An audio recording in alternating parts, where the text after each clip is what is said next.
welcome to another episode of Video Game Logic. Today's show was recorded on February the 20th, 2018. I'm your host, Game Psychologist, and with me, as always, the second greatest partner I've ever had. Caffeine Rage? I'm not sure what to say about that. And I'm not even sure if I want to know the first greatest.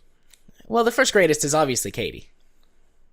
I have to say that for legal reasons. Yeah, otherwise she's she not murders here. You don't have to suck up to her. That's what you think. Oh my. On today's show, we are having a special show for episode 100. We're going to be debuting two brand new segments. The first, the name behind the game. We're going to be discussing the history of some of our favorite and most personally connecting video game companies. We'll be discussing our Mount Rushmore of important figures in gaming as our inaugural Mount Rushmore. We'll also have a tiny community corner, and if we have enough time at the end of the episode, we're going to throw on a discovery queue. Hello, Rage. Hello. We've been doing this for 2 years, and for technically 100 numbered episodes, but really it's probably like, what, 125? Actually, I believe the count is like 115. Like 115? I don't know why I'm talking in a sing-song voice. It's probably just because I can. If you're talking in a sing-song voice, shouldn't there be some sort of, harmony or tune to it? I mean, you sound like an out-of-tune piano. I'm a shitty singer, so nah. Yeah, I'm pretty sure if we make it to 1,000, the present should be like kryptonite, but 100 should be what? How many years would it take us to get to 1,000? It took us 2 to get to 100, so excuse me. Yeah, I'm not sure if I'll live that long. Yeah. Me neither. I'm trying to think of something funny to follow that, but really I've got nothing. So I'm just gonna move us along to something. Hey, it's good to see after 100 episodes that hasn't changed. Yeah. Really quickly before we dive into things, a number of people asked me to talk about Black Panther, the newest Marvel movie, and I will do that next week for 2 reasons. One, we don't know how long episode 100 is going to take, so I don't want to spend a bunch of time on something that's not related to episode 100. And number 2, I don't know how I feel about it yet. There are many mixed feelings I have about that movie. So, next week, I know my feelings for it already. What are they? Complete and utter not caring. Right. That's fair. I just have no interest in going to watch it. But then again, going to watch a movie is quite the journey for me. Yeah. So I'll spend 5 to 10 minutes discussing Black Panther next week. I'll say this week, it's the most Marvel movie to ever Marvel. So if you like Marvel movies, you'll probably like it. If you don't, you probably won't. And all the other stuff is a lot more nuanced. So we'll deal with that next week. Also, I'm currently running another ad campaign for the show, and so far we have 1 new subscriber on Podbean. Hello, new subscriber. Hello. Hopefully we don't scare you off this week. Yeah, this week is a unusual week, especially for us, but and it's kind of funny, our 100th episode. I would argue if this wasn't a 100th episode, I wouldn't want this to be a numbered episode. No, this would be something good to put in the Franken episode bank. Yeah, which we're going to do more dedicated Franken episode content and release them piecemeal once, we have a backup, and, whenever we have a week where we just don't have any content, usually when one of us is sick or Jared's life is getting in the way of things. How dare you have a life? Indeed, how dare I have a career and a family and things. Yeah, why can't you just be a lonesome loser like me? Honestly, sometimes I wish I was. It depends on how crazy the week is. But we'll just mosey on from that too. I can tell by your silence you feel sad. Alright, so we each have 2 companies to discuss the history of and our personal connection to on the name behind the game. And by the way, I did tell you guys that we'd come up with a better name for that. We're going to alternate. I am going to do Microsoft first. Then Rage is actually going to do both of his. He's covering Nintendo and Sega, and they're so intertwined we decided not to separate them. And then I will finish us off with Ubisoft. Do you have anything you want to say or discuss before we just dive in? Not really. Should I go get the popcorn from Microsoft? I mean, if you want to. All right, and for these, we'll put timestamps at the beginning of each specific one. I broke it up in the notes that way, and as long as I remember to do so, I'll get those in there. Yeah, you kind of forgot a timestamp last week. Oh, did I miss one? Yes. I'm sorry. Well, unless we spent less than a minute on the games we played. I could. It was four something, then 5 something, if memory serves. Oh, whoops! I made a boo boo. Oh well. You know what else made boo boos? Microsoft. Oh boy, here we go. All right, so Microsoft was founded by Bill Gates and Paul Allen in 1972, originally under the name Trafodata, and began working on what we now refer to as an OS. At the time, it was referred to as an interpreter, which was designed to make interacting with computers easier by automatically compiling and running program commands at the same time, so that the user didn't have to manually compile code every time they wanted to ask their computer to do something. After their success with this interpreter, they rebranded the company as Microsoft. For some reason, it was originally 2 words, micro and then soft. Now it is 1 word. Microsoft solidified its presence in the software market in the early 90s with the creation of Xenix, which was a Unix-based operating system, and MS-DOS.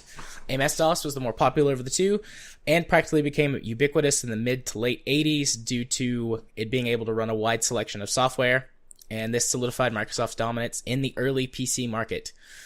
Microsoft Windows, the original Windows, was released in 1985, and has, over the last 20 some odd years, became the graphical interface that we know it to be today. Data gathered in January of 2018, so this year, reveals that 82.7% of all PCs worldwide run some version of Windows. And more specifically, to our purposes, the Steam hardware survey from 2017 revealed that 97.8% of all users have some type of Windows OS on their machine. Conversely, any of the Apple OSs make up less than 3%, and Linux users are like 0.5% or something like that. Yeah, but if you listen to the Linux users talk, boy, that is a big 0.5%. Sorry. No, you're fine. No, you're I was fine. apologizing to the Linux user out there. Oh, yeah. Who is it in our audience that uses Linux? We have at least one, don't we? Yeah, I know we do. It's just I'm blanking on who it is. That's why I kind of jabbed, but then said sorry. I don't want to get hacked. Anyways, due to this market dominance, Microsoft has faced numerous lawsuits over the years from both other companies and various world governments due to having a de facto monopoly on the operating system market. So that wraps up the Microsoft basic company stuff. That's incredibly condensed. If you want to see a more fun, slightly more in-depth, mostly true retelling of Microsoft, watch The Pirates of Silicon Valley. Yeah, that's a fun movie. Yeah, that was a really good movie. Yeah, it's a fun movie, and also most of that stuff is historically accurate. Yeah, I mean, they do add some drama, but that's pretty much how all the docudramas work, is that, they spice things up, but it's still close enough that you get a general idea. Yes. And. Moving on to the gaming side of Microsoft, first we're going to deal with the Xbox line of consoles. The original Xbox was released on November 15th, 2001 in North America, and later on in 2002 in the rest of the world. It was Microsoft's first attempt at a console. Its name is derived from the DirectX driver set API, and originally was focus tested as a number of other names, but Xbox stuck. It competed directly with the PS2 and GameCube for the 6th generation of gaming consoles. It was the first gaming console to have a built-in hard disk drive with a total of 10 gigabytes of memory, 8 which are usable by the console owner themselves to store game saves, the first digital downloads, first widespread digital downloads, and ripped music from CDs, which the console could store on its hard drive and play during gameplay, a feature that has persisted throughout the generations of Xbox console. It was built using standard PC hardware as opposed to custom-built and custom-designed hardware, meaning that it was both easily moddable, upgradable, and repairable by the user. It did suffer from... excuse me. It did suffer from being much heavier and more delicate, though, as things were not all completely soldered together. And it was the most powerful 6th generation console in terms of graphical processing power, but it was more expensive than its counterparts, both to being using more powerful hardware and also not being custom built and just using off-the-shelf counterparts, which seems counterintuitive to my research, but that's what it seemed to show. The integrated Xbox Live service launched in November of 2002, allowing players to play online with any internet connection, meaning that you could somehow try and play first-person shooters like Halo over a dial-up connection.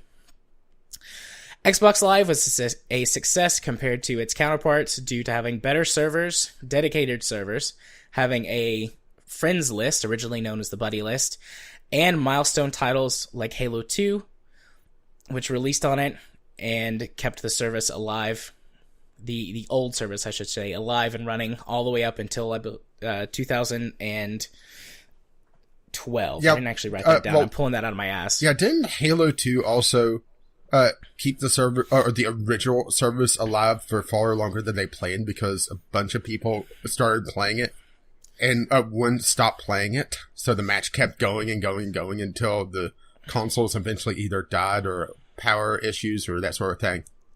Yep. It ran for something like 2 weeks past the date they intended to shut it down because they started the games and kept them running. But yeah, one by one they dropped off due to power issues, like, power going out or storms, or someone like unplugging the console by accident. Or fucking Comcast. Yeah, or their internet going out. Moving on to the Xbox 360. That released in 2005 to both a large amount of fanfare and disgust from consumers. Development issues and the desire to be first to market meant that the console shipped with, among other things, bad soldering and other mechanical issues, which led to the infamous Red Ring of Death. The console had a 23% failure rate within 12 months and a 54% failure rate within 5 years from the original run of consoles. Personally, I had 12 Xbox 360s during my time of having the console. I mean, some of those were upgrades to the various models, but in that initial run, I had like 4 in the first year. So you had an Xbox 4320? Yeah, something like that, I guess. Oh, well, I quickly did the math. Later models corrected these problems, and ultimately no lasting damage was done to the 360 brand. Over its lifetime, the Xbox 360 sold 84 million units worldwide and continues to slowly sell in other countries where new stock still exists and as a cheaper alternative to the Xbox One. The 360 was the first iterative console in the sense that different models, as opposed to updates or add-ons, were released over the span of its lifetime, with incrementally improved performance and usability while still maintaining the capability to play all Xbox 360 games. That is, the older consoles could still play the newer games. Excluding special or limited edition runs of the console, there were 7 major revisions of the console over the course of its decade lifespan, with the Xbox 360 ES being the final model released in 2013 alongside the Xbox One.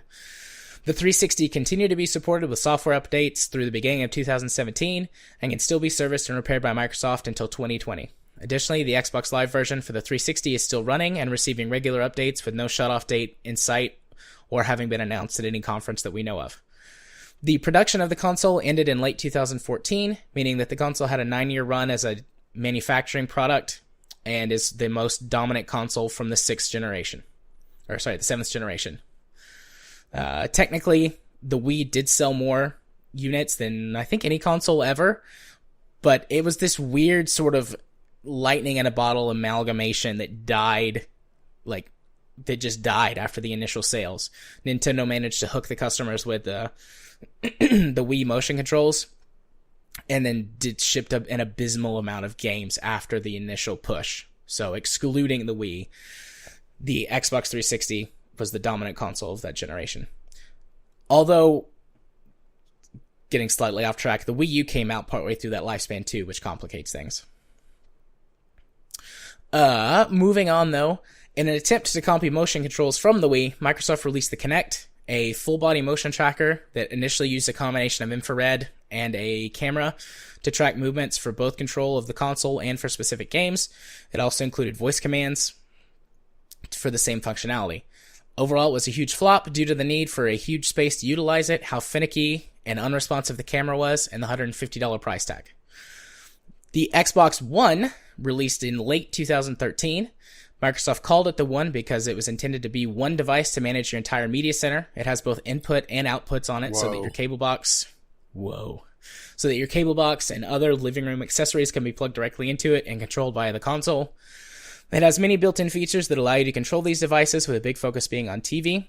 You can also use the Kinect to control your cable box and other devices plugged into the console. It was originally designed as an always-online console, and while some benefits would come from this, overall it was a negative idea that received much backlash from both the industry and consumers. The focus on multimedia and Kinect support meant that it was severely underpowered out of the gate and faced massive amounts of consumer backlash.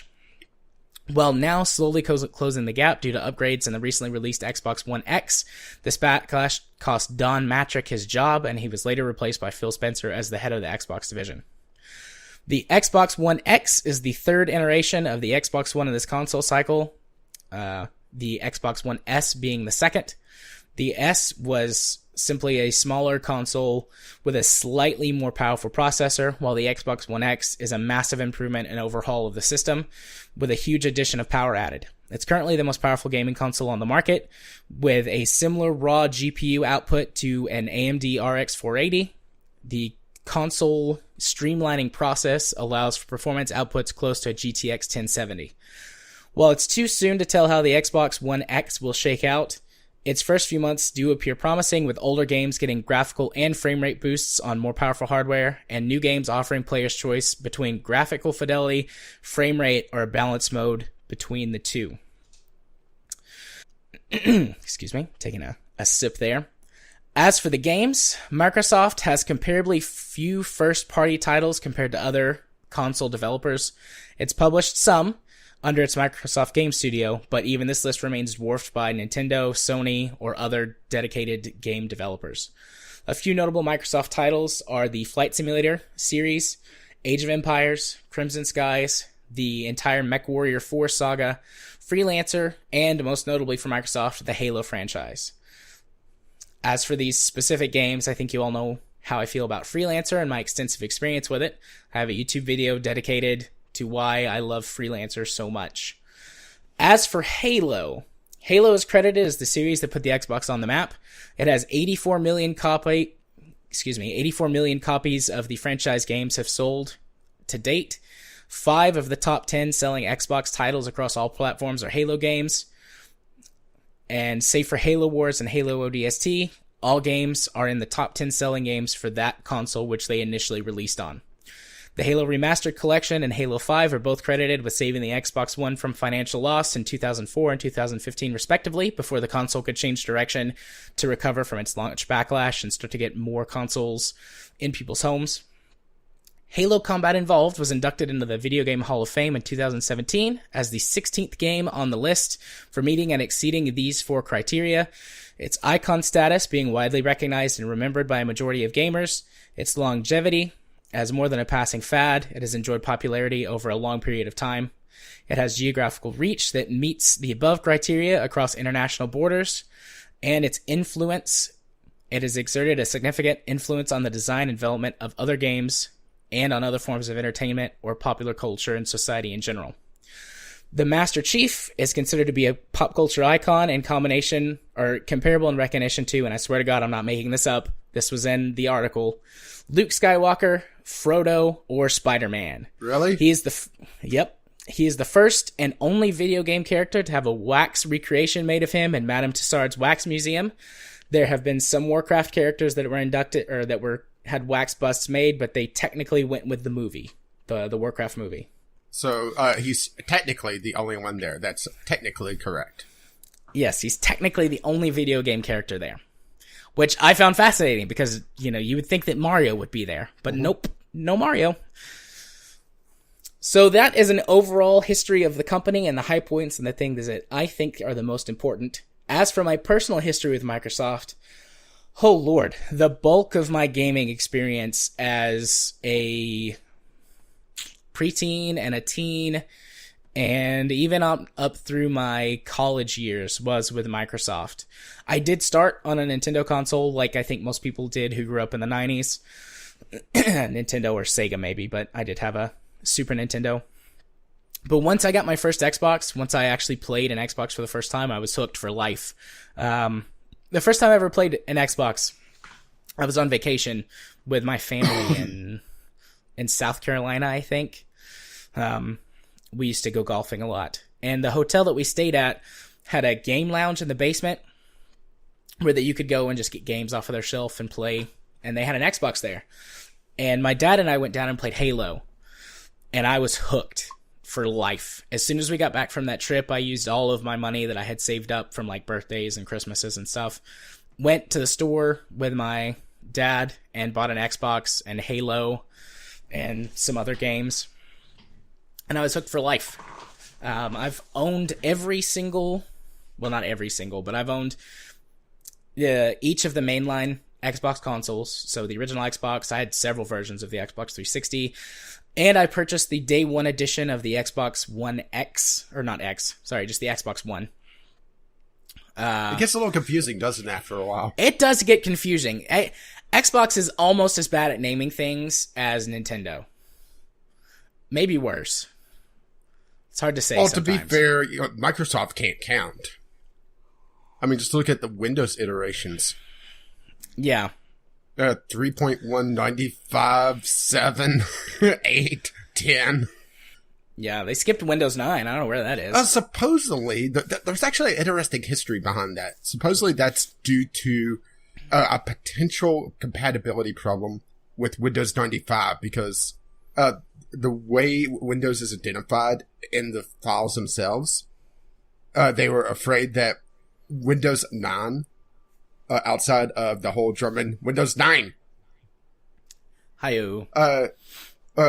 would be having some weird compatibility issues with 95, so they decided just to skip the entire version number to get rid of any potential flawed code that could cause issues there. That's what I always heard, at least. Didn't know that, but if that was the real reason, I mean, that seems to make sense, I guess. I don't know why you'd care about Windows 95 at this point. Well, there's a lot of legacy software out there, particularly in the business side of things.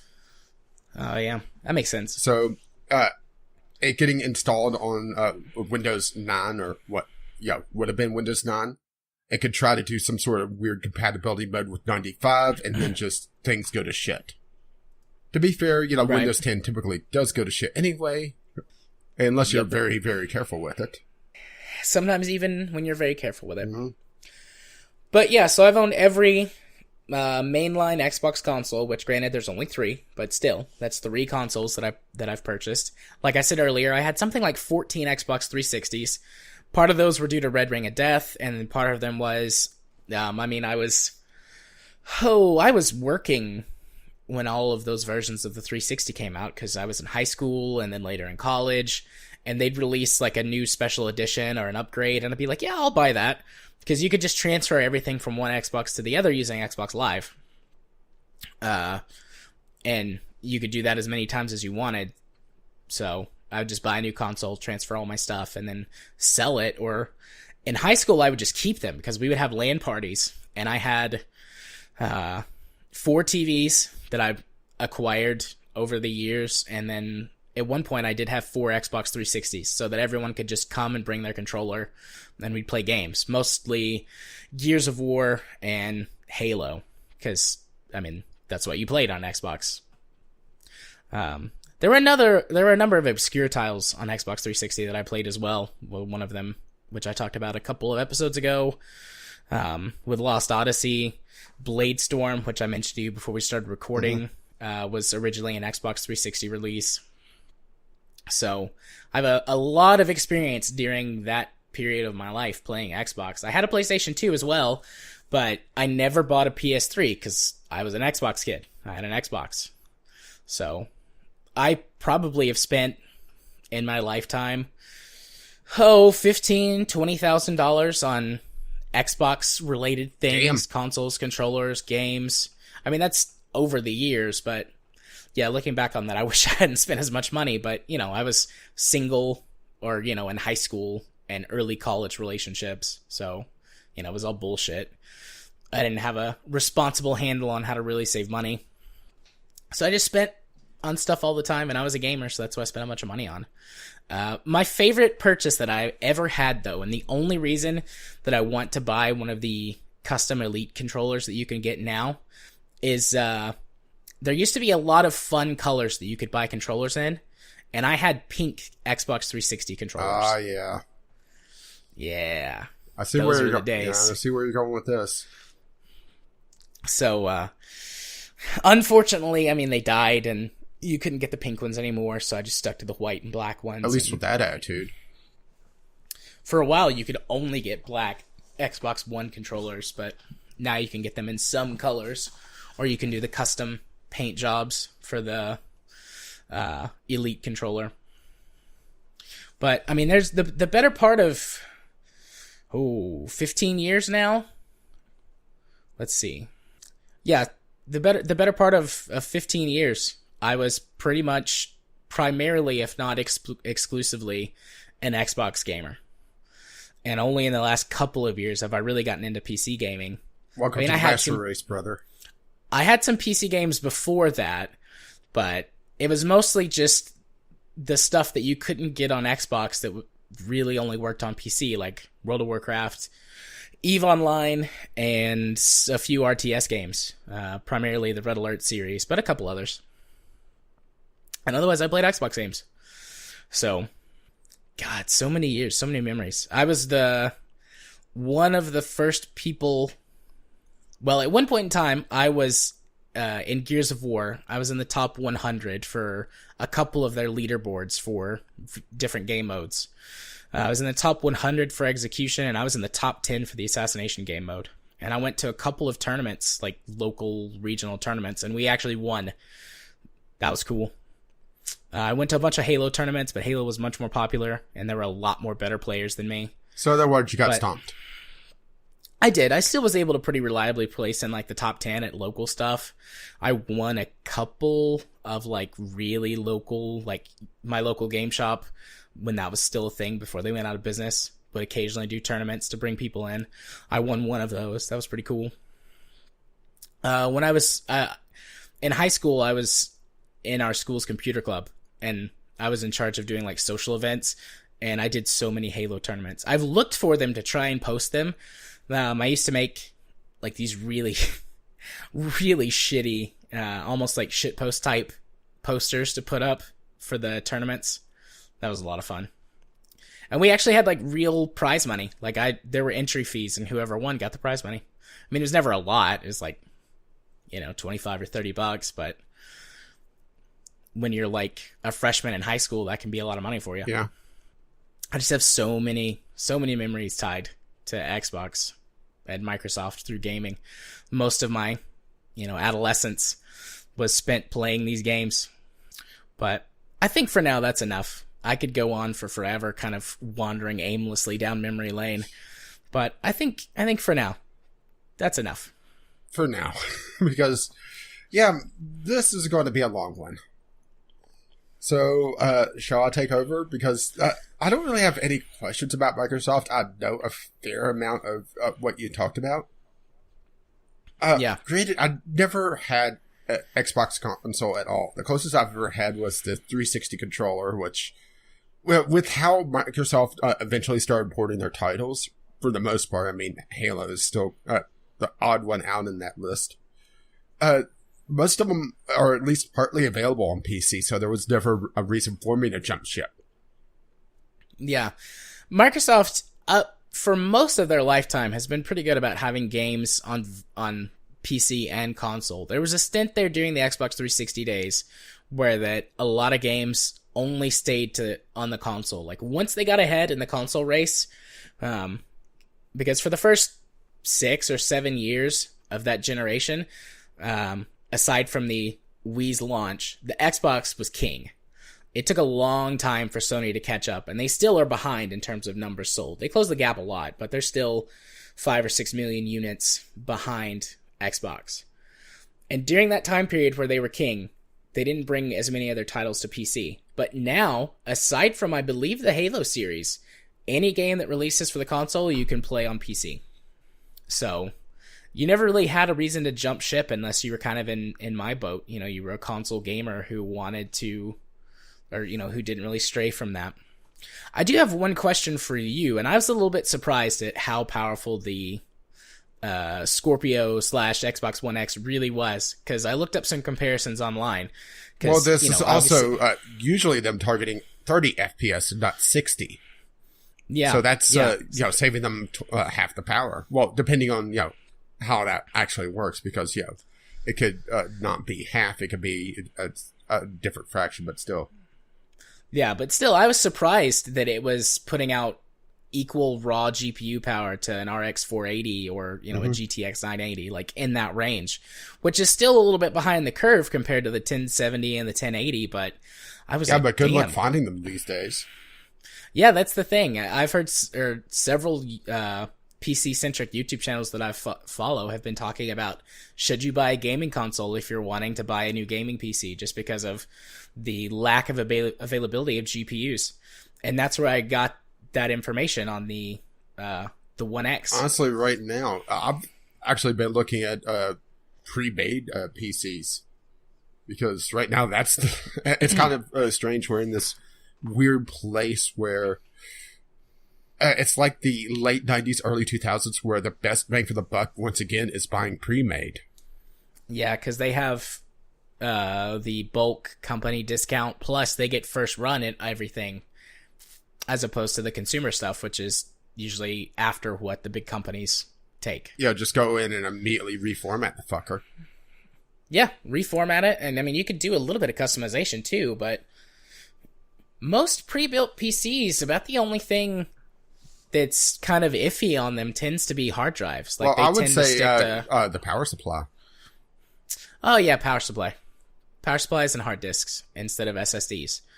But you just take that hard disk, reformat it, like you said, take an SSD and stick it in there for your boot drive. But, yep. Just want to know how you felt about the Scorpio. It's in an interesting spot, but it's also being helped greatly by the fact that PC gaming is being absolutely screwed right now by both a RAM shortage and just price gouging out the wazoo, and the just rarity of GPUs because of all the Bitcoin mining. And, well, cryptocurrency mining, I should say, not just Bitcoin, but still. There was also a news story I saw. I know we're off topic, but it's episode 100. Deal with it. That NVIDIA was actually talking about building a cryptocurrency mining video card. Have you seen that? No. I don't know why they would. Yeah, but it makes no sense to me. But I mean, maybe they're basically trying everything to get their GPUs into the hands of gamers. Well, I mean, I commend them for that if it's more than just PR speak. But I don't really see the point of building a specific mining card. I mean, crypto fluctuates like crazy. It's down right now. I'm sure it'll be up again at some point, and then it'll go back down again. I mean, the only other speculative markets are. The only other thing I could think of that would it could also be used for is animation. Yeah, they could make a specialty card that they could sell for that sort of dual purpose.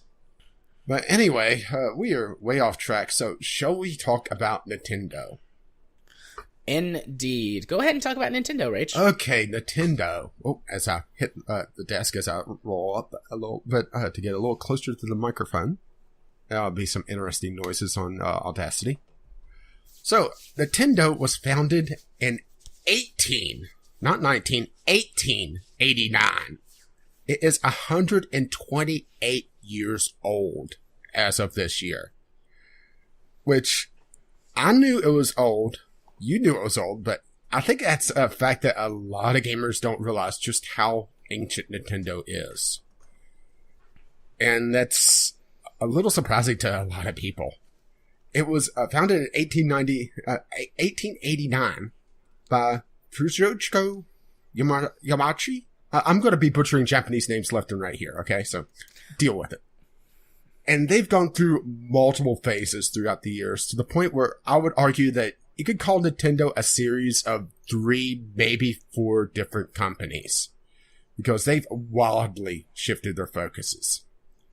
So they started out as a playing card company, and this lasted until the 1950s, when 2 trips to the United States changed the future of Nintendo.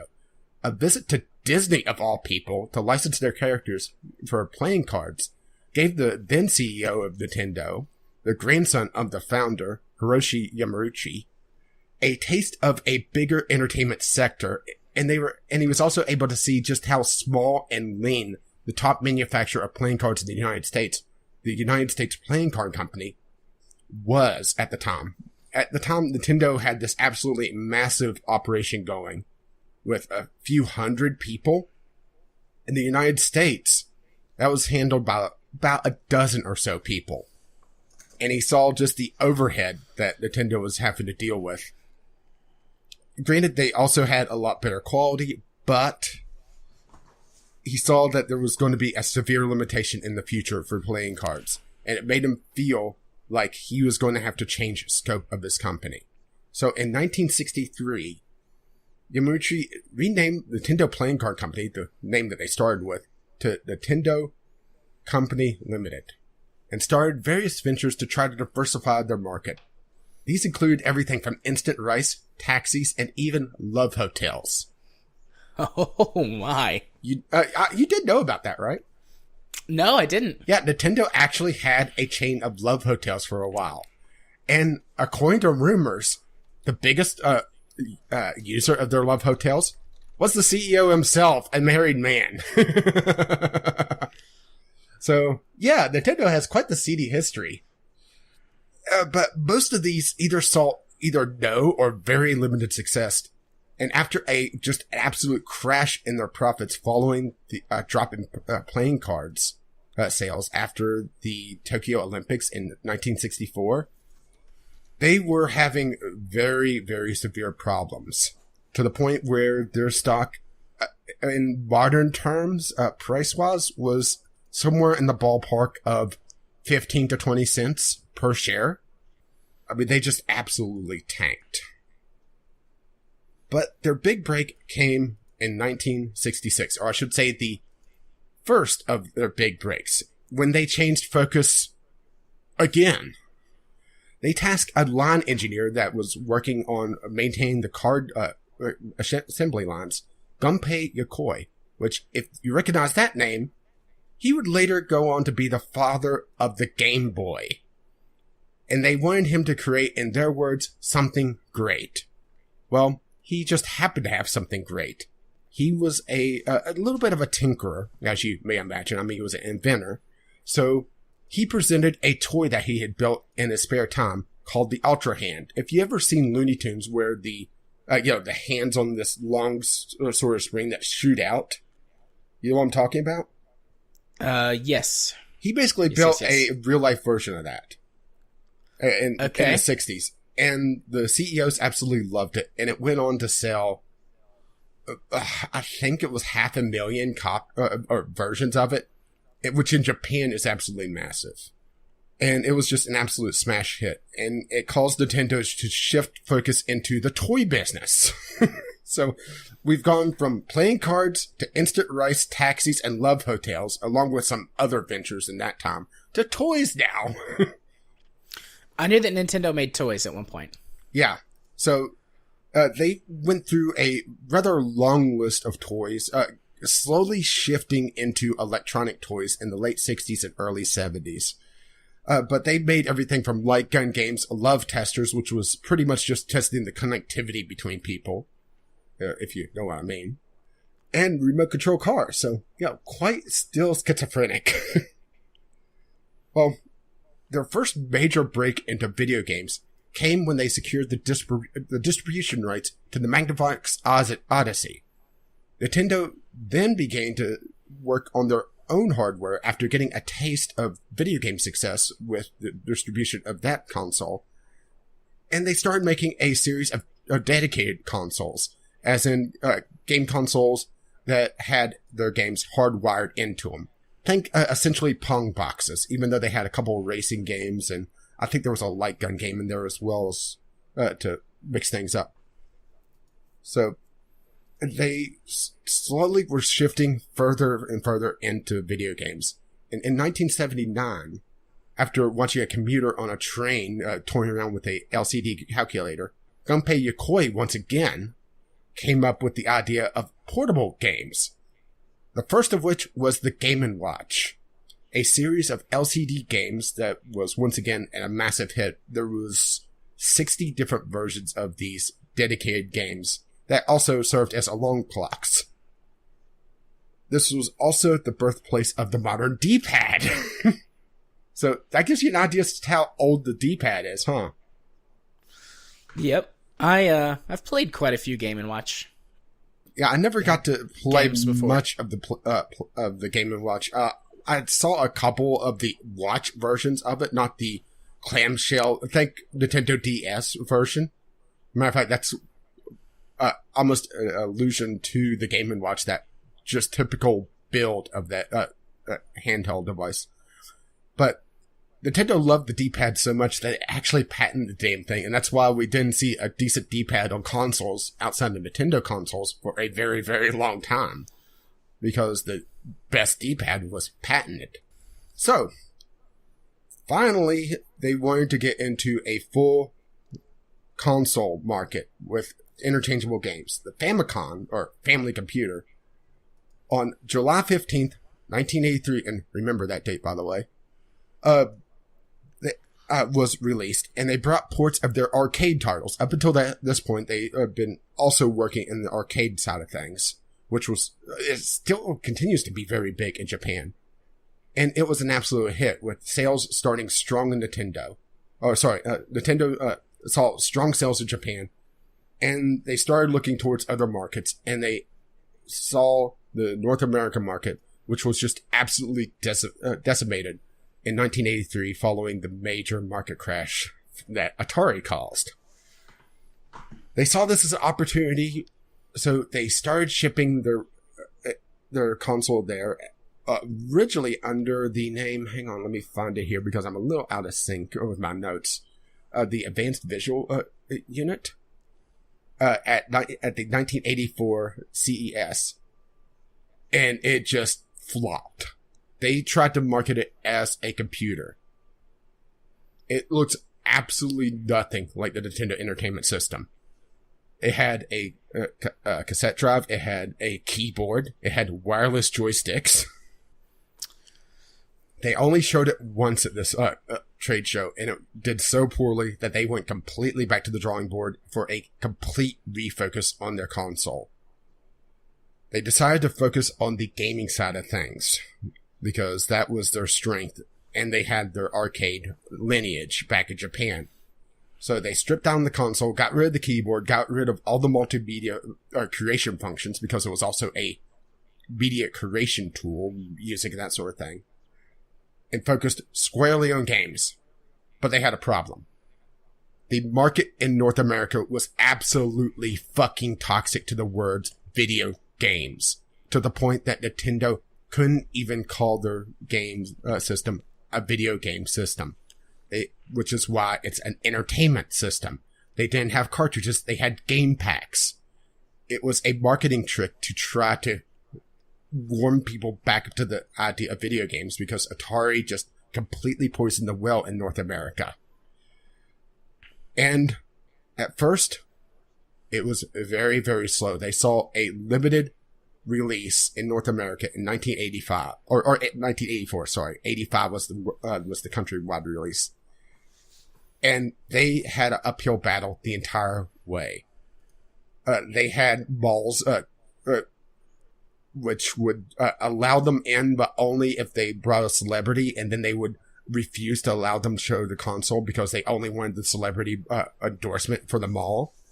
They had to fight just tooth and nail to get the console into the stores themselves, because people were absolutely burned a few years prior with Atari and all the various consoles that spawned. to the point that Nintendo actually had to strike a deal, and instead of the stores buying stock and then selling their stock at a profit, Nintendo actually gave the stores the consoles, and the stores only paid Nintendo for what they sold and shipped back the rest. It was a completely new way to do it because the stores refused to deal with Nintendo any other way.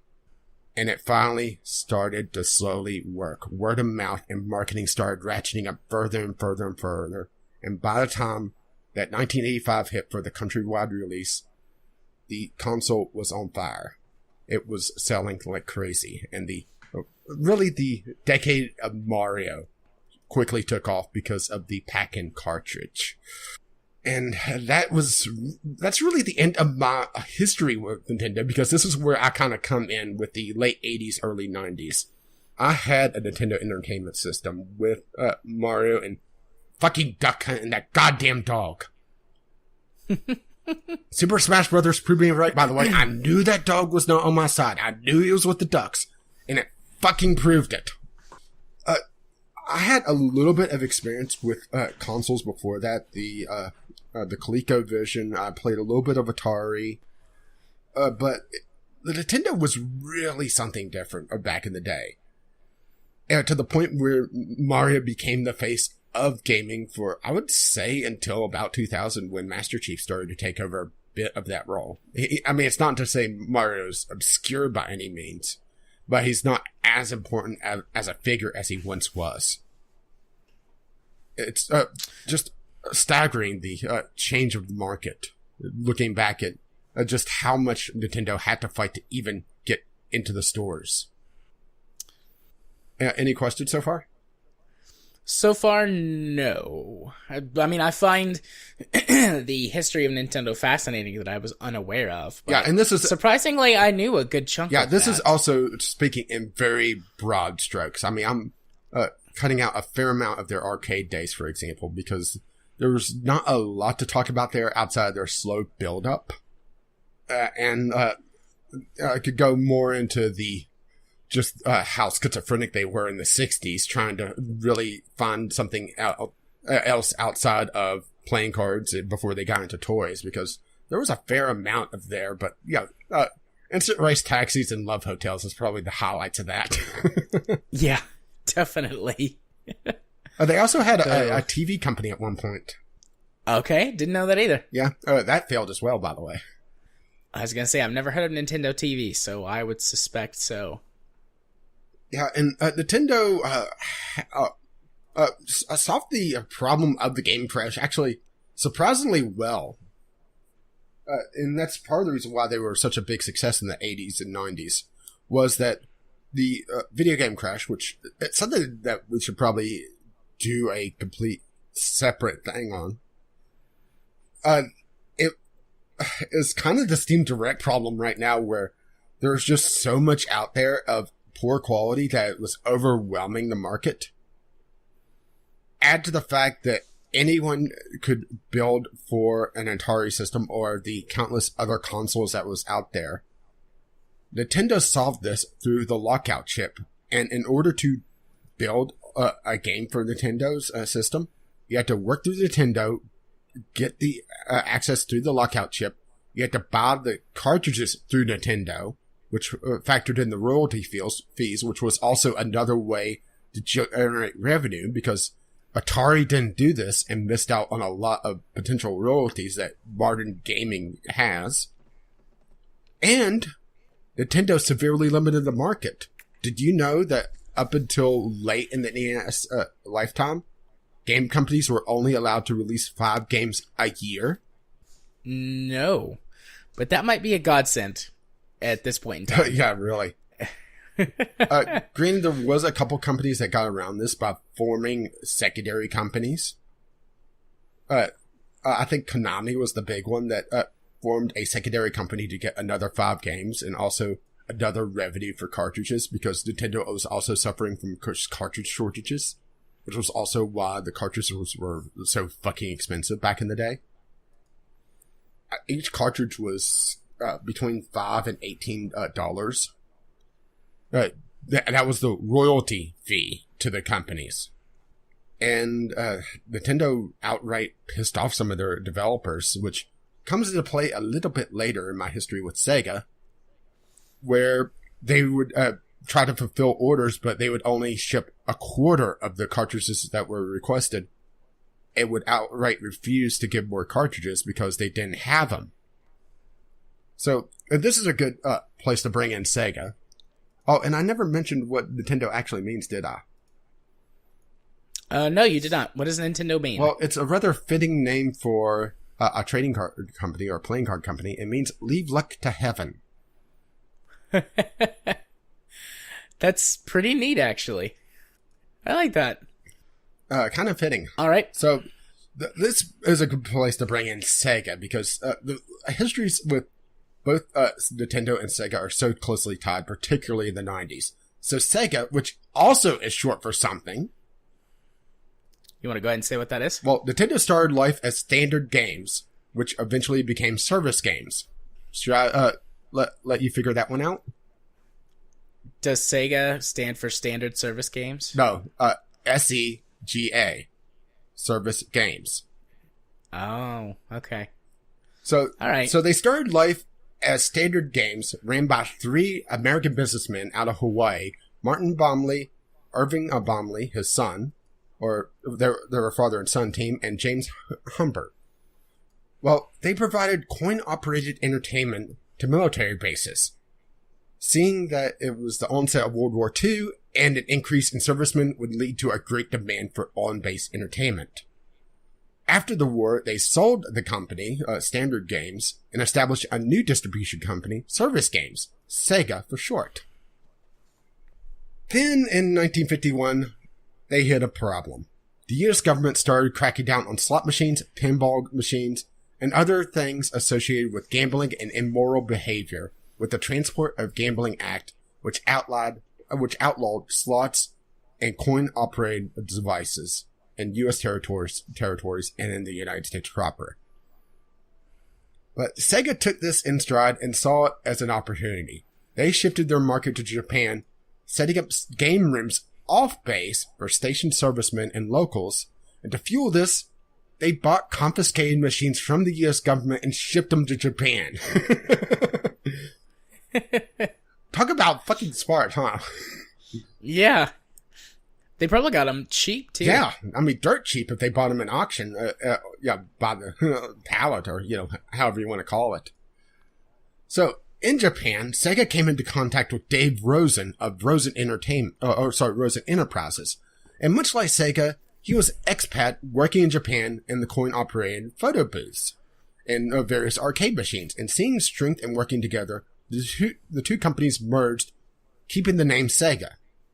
So we're up to, 3 companies now? Yeah. Yeah, Sega's history in Japan is very, very murky because there was another acquisition and there was some mixing and things. And since I'm talking in broad strokes, I'm going to skip over a fair amount of this. So within a year of this merger, they started manufacturing their own machines, including their first major machine. They worked on other various arcade stuff, jukeboxes and that sort of thing, but their first major video game was a submarine simulator called Periscope. This was an extremely large, complex machine. It was also highly innovative for the time, and it's also the first arcade machine to change from the standard dime to a quarter to play. Quite fascinating there, huh? Periscope sounds familiar. It's an absolutely massive machine. I mean, I just saw some pictures of it, and it just looks like it's a monstrosity.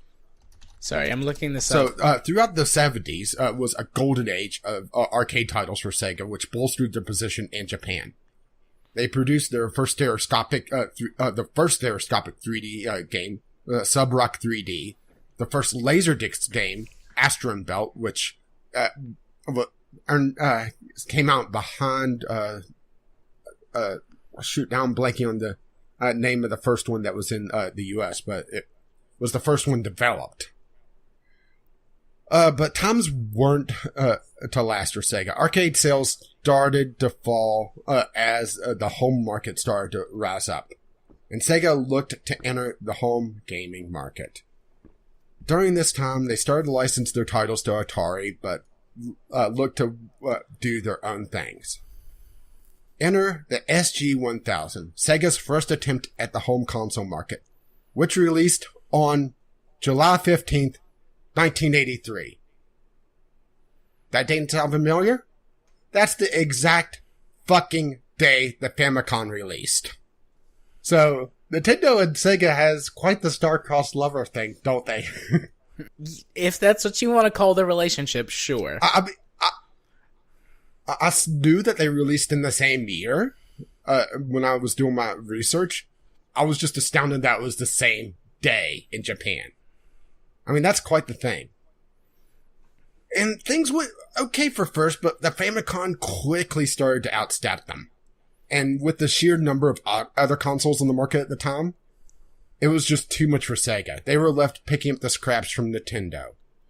And they only really did well where Nintendo didn't penetrate the market, Europe and South America mostly. As the SG-1000 eventually was replaced with the SG-1002, and then the Sega Mark III, which was then rebranded to the Master System. But a lack of third-party support due to Nintendo's policies left Sega behind, which I should talk about Nintendo's policies here. Nintendo required a couple things of developers. For one, to buy the cartridges, like I said. Also, to sign an exclusivity deal with them, which tied up most of the third-party support, which was why Nintendo's NES had such a wide variety of games, and other consoles at the time really didn't. And this got Nintendo in trouble legally later on, by the way. And they eventually had to release their grip as developers started jumping ship, but more on that later. Well, Sega knew they had to do something big to capture the gaming public. And they did this with the Mega Drive, or in North America, the Genesis. Only to be upstaged once again.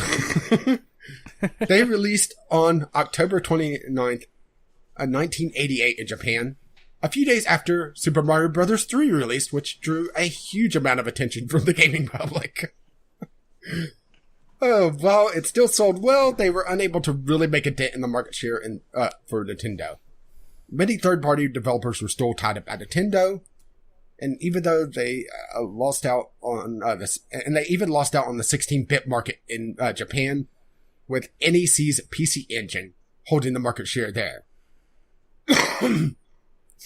So they set sights for North America, where the Master System, distributed by Tonka of all people, sold poorly. Yes, Tonka distributed the Master System. I think we found out why the Master System didn't do well. Well, this time they contacted Atari, because, that's a lot better to handle things. Granted, they did have the brand recognition at the time. May not be a good thing at this point. And while Atari declined to handle the deal, the head of Atari's Entertainment Electronics Department, Michael Katz, was poached by Sega to handle the launch. He set an aggressive marketing campaign outright attacking Nintendo and focused on Sega's arcade roots to drive sales, and it worked. This was boosted even further by a securing of Electronic Arts to develop on the Genesis. In the past, they had refused to work with Nintendo due to Nintendo's iron fist when it came to exclusivity and manufacturing a console, or cartridges on the Nintendo console, which is why the EA cartridges for Sega has that little yellow tab. Sega allowed them to manufacture their own cartridges to be able to sign a deal with EA, which started to eat away at Nintendo's market share, which followed up with even more aggressive marketing and outright attacking Nintendo. This campaign turned into a full-scale console war with new leadership in Sega of America, Tom Klosinski, a price drop for the system, and a change of tone for Sega to a more edgy/cool feel. And also, they changed the bundled game from Altered Beast to Sonic the Hedgehog. The stage was set for the console war. And oh boy, Do you remember the console wars? I was young. I remember seeing a few things, but not a ton. Yeah, the console war. If you think Microsoft and Sony sniping at each other occasionally is bad, I mean, it was just outright brutal. Granted, Nintendo didn't do too much sniping back. They did a little bit. But Sega just was just ruthless. And then Atari jumped in at some point, and a couple others calling the Sega and Nintendo toys, for one. Do the Math was a big one from Atari as well, when they started bolstering their 64-bit console.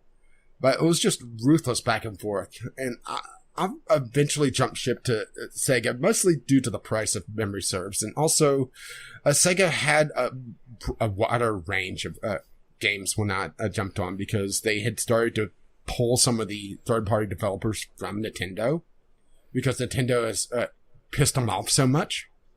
And Sega was able to work out deals with them. I don't think... It's a tale as old as time. Nintendo losing third-party support. Yeah, I mean, this is where it really starts. I mean, to be fair, Nintendo had to do something to try to counteract the problems of the market crash. But they were iron-fisted in it. So it cost them in the long run, actually.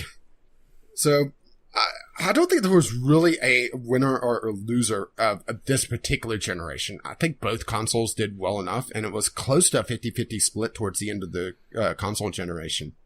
Granted, Sega started then shooting themselves in the foot. Repeatedly. Yeah, the thing I remember most is Sega does what Nintendo don't. Yeah. That was actually from Tom Katz. That was the start of his marketing campaign. So you can see the shifted tone, because up until this point, they were very respectful of one another. And this was also the beginning of a problem with Sega, because Sega at this point was really two different companies. You had the Japan division, which was doing their own thing. And then in order to get Kozinski to work with them, which he came from Mattel, actually. He had just finished reviving the Barbie brand and the Hot Wheels brand, which you may remember was also very big in the 90s.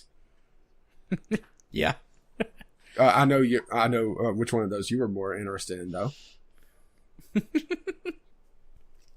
Well. Well, he was brought in, and in order to get him to sign, Sega had to say, do whatever you want, which for a while worked, but then there was infighting between the two, and that's part of the reason why Sega fell off after this particular console generation, was that Sega Japan didn't like some of the choices that was going on, because there was more of a focus on the Western audience.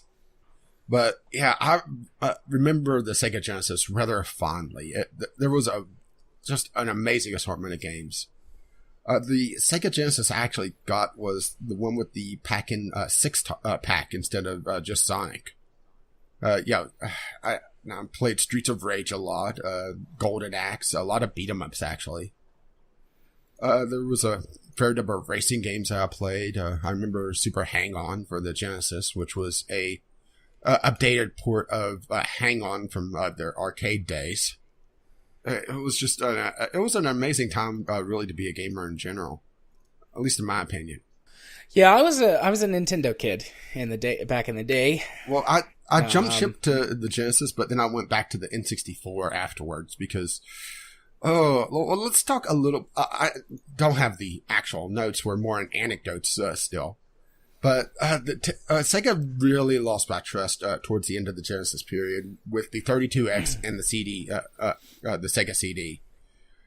They were very expensive and very cumbersome, and they didn't really get the support that they needed.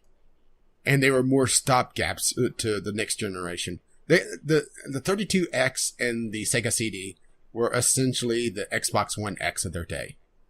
I mean, if you think about it, right? Yeah. Yeah, for the time. They're not a full console, but it's this weird half step to try to get a foot in the door for the next generation. And they dropped up over of the 32X within a year. The Sega CD really, it had some titles, but a lot of them were very cumbersome. People didn't really know what to do with the format. And then they went to the Sega Saturn, which was being pushed heavily by Sega Japan. And then was quickly replaced with the Dreamcast because the Sega Saturn it was an absolute mess to work with. Developers absolutely hated it, and it just didn't get much support. And at this point, I remember talking with a couple friends on the school bus, and they were so excited about the Dreamcast, and I said, I don't trust Sega because of what they did with the Sega Saturn. Yes, I was a pessimistic bastard back in the day. Even when you were a child. Or I guess then, since you're about a decade older than me. Well, maybe not that much, but you're several years older than me. You would have been in what, middle school, high school? This was early high school, so if memory serves correctly. And I was saying, I don't trust Sega. I don't think they're going to support it for that long. And I was right. I mean, the Dreamcast was a good console, and it had strong game support, but it was pirated out the wazoo, and there was really a lack of wanting to support it by Sega. They just never had the drive to stay in hardware. They wanted to go into software mostly towards the end of the Sega Saturn and into the Dreamcast era, which is where they went.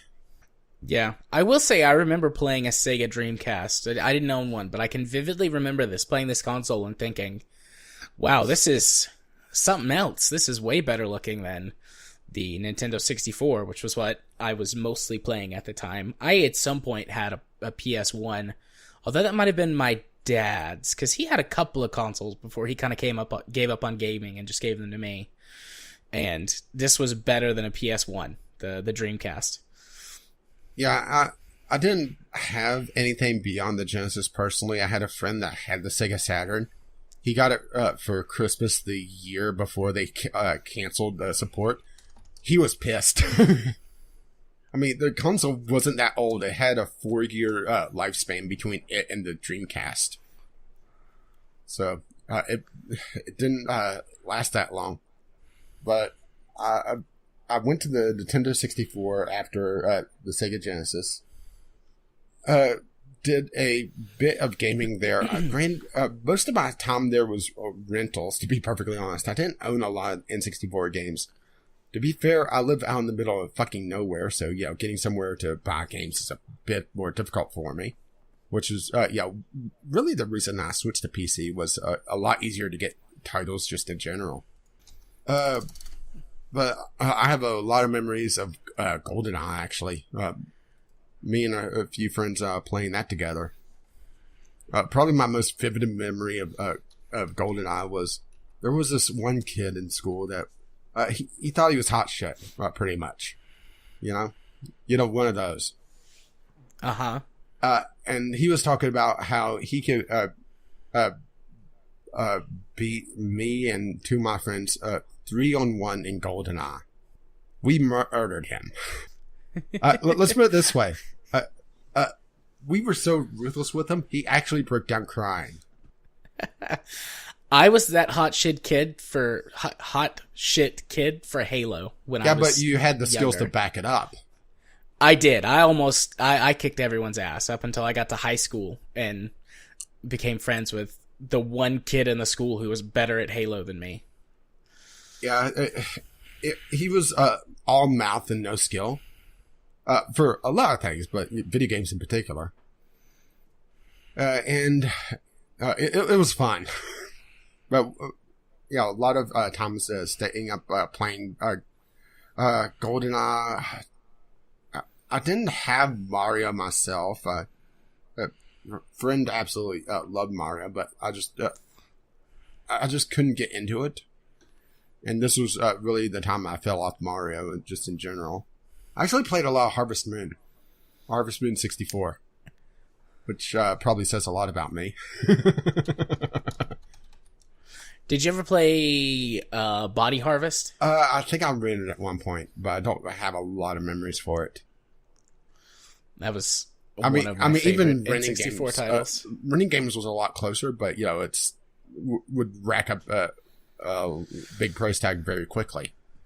And that's probably the biggest thing about the digital revolution is just the fact that it doesn't really matter where you are now. Even getting the physical copies of games, I can get a Nintendo Switch in 2 days, assuming they're in stock, of course. Yeah. And never have to leave the house. If back in the day, it's hoping the store would have it, or even carrying it, because I remember a couple local shops just didn't carry Nintendo stuff at all for a while because they're too backwards, I guess. I could buy a Nintendo Switch on Amazon right now for $2.99 and have it delivered by Thursday. Yeah, and you would be sure that you'd have it. That's the thing, is that it's quite different from when we grew up. Yeah, this is outside the scope of our show and potentially our knowledge, but man, it's a whole different world today to just get whatever you want, whenever you want, at most within a couple of days. Or even just digital games on PC in general. I mean, I'm not even talking about just the sheer volume of gaming. I'm just be able to have pretty much any game I want within a couple hours after downloading it. Well, I should say including downloads. Yeah. I remember when I first started downloading digital games direct to drive. And I think they were still EB Games at the time before they became GameStop. Or maybe they were still even Electronics Boutique before they shortened it to EB Games. But getting digital games from there, too. Yeah, I admit I was a pirate at first on PC because it was still a pain in the ass to actually buy the PC games. But that's really where I started switching to PC gaming, was just the ease of grabbing games. Before there was a really easy, legitimate way to do it. But I did some DOS stuff as well. That's kind of leading into a different area, though. Any thing you really want to talk about on topic? I don't think so. I mean, you're doing a good job.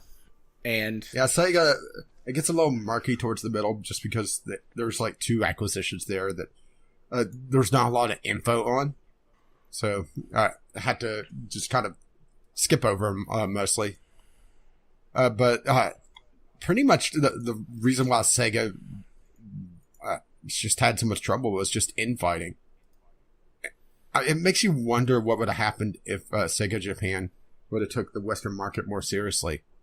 Because that's really the big problem, is that they just ignored the Western market and a much bigger market, mind you, and tried to be niche Japan focused company, which didn't really work back then.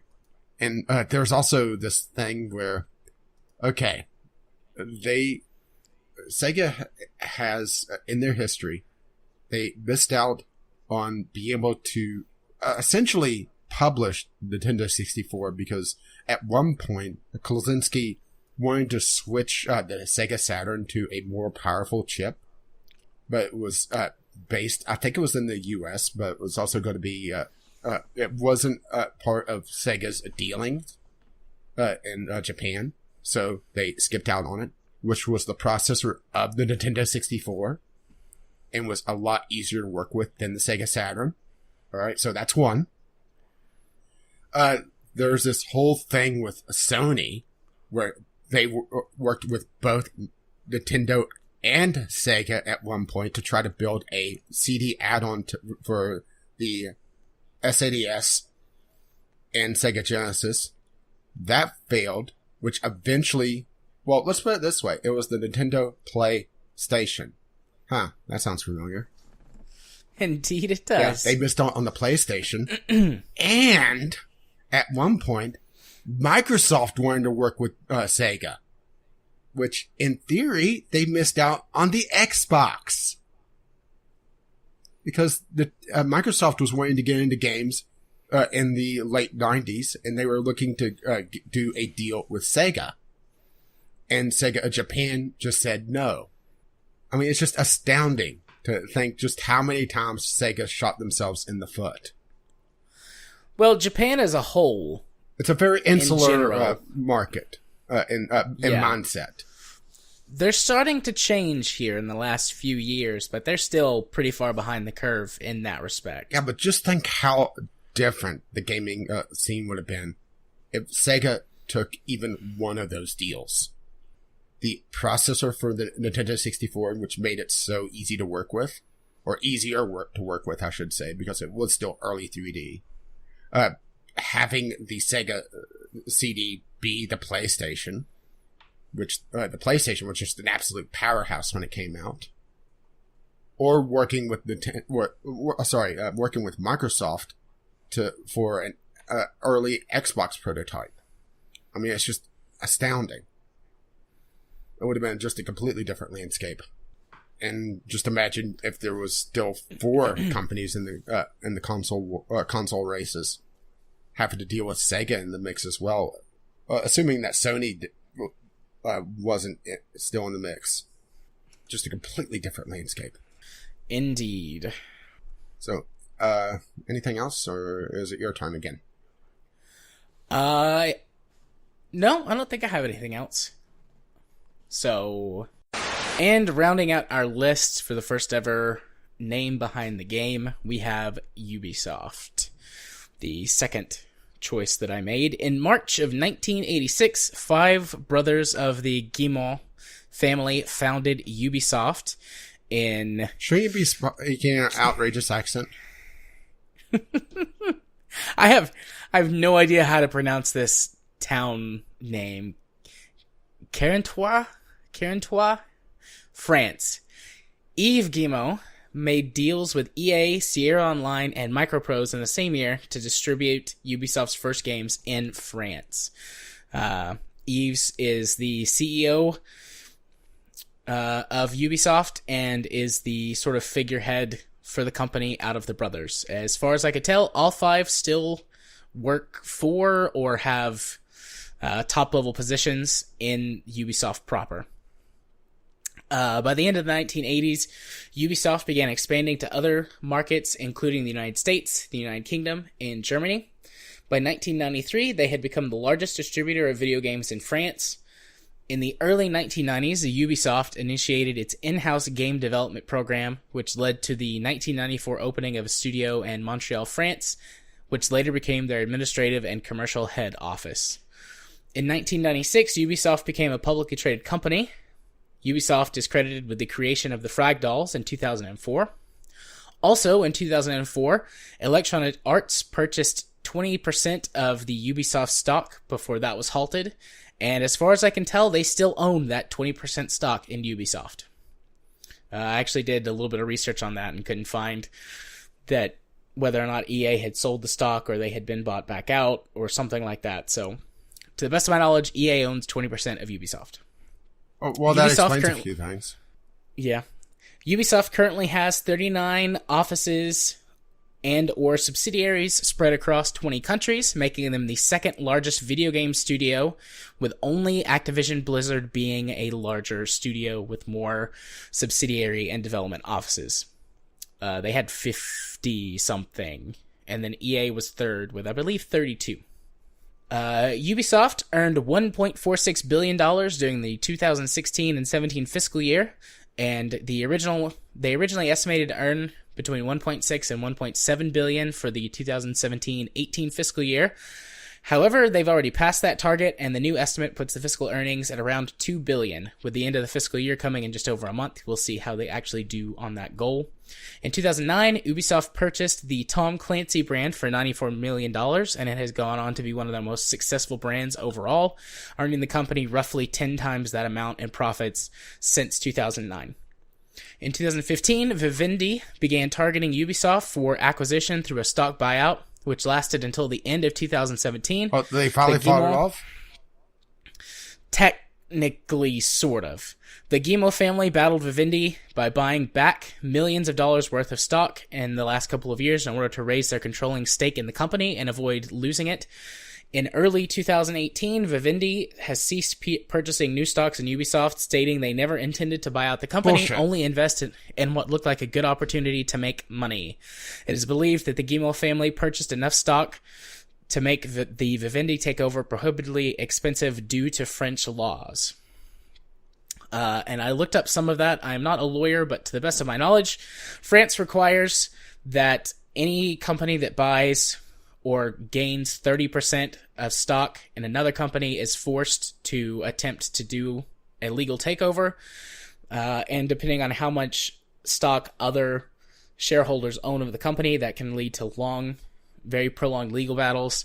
And that was the Guillemot's strategy, was to buy back enough of their own company to make it essentially a stalemate legal battle, which they would win by default due to them being the initial owners.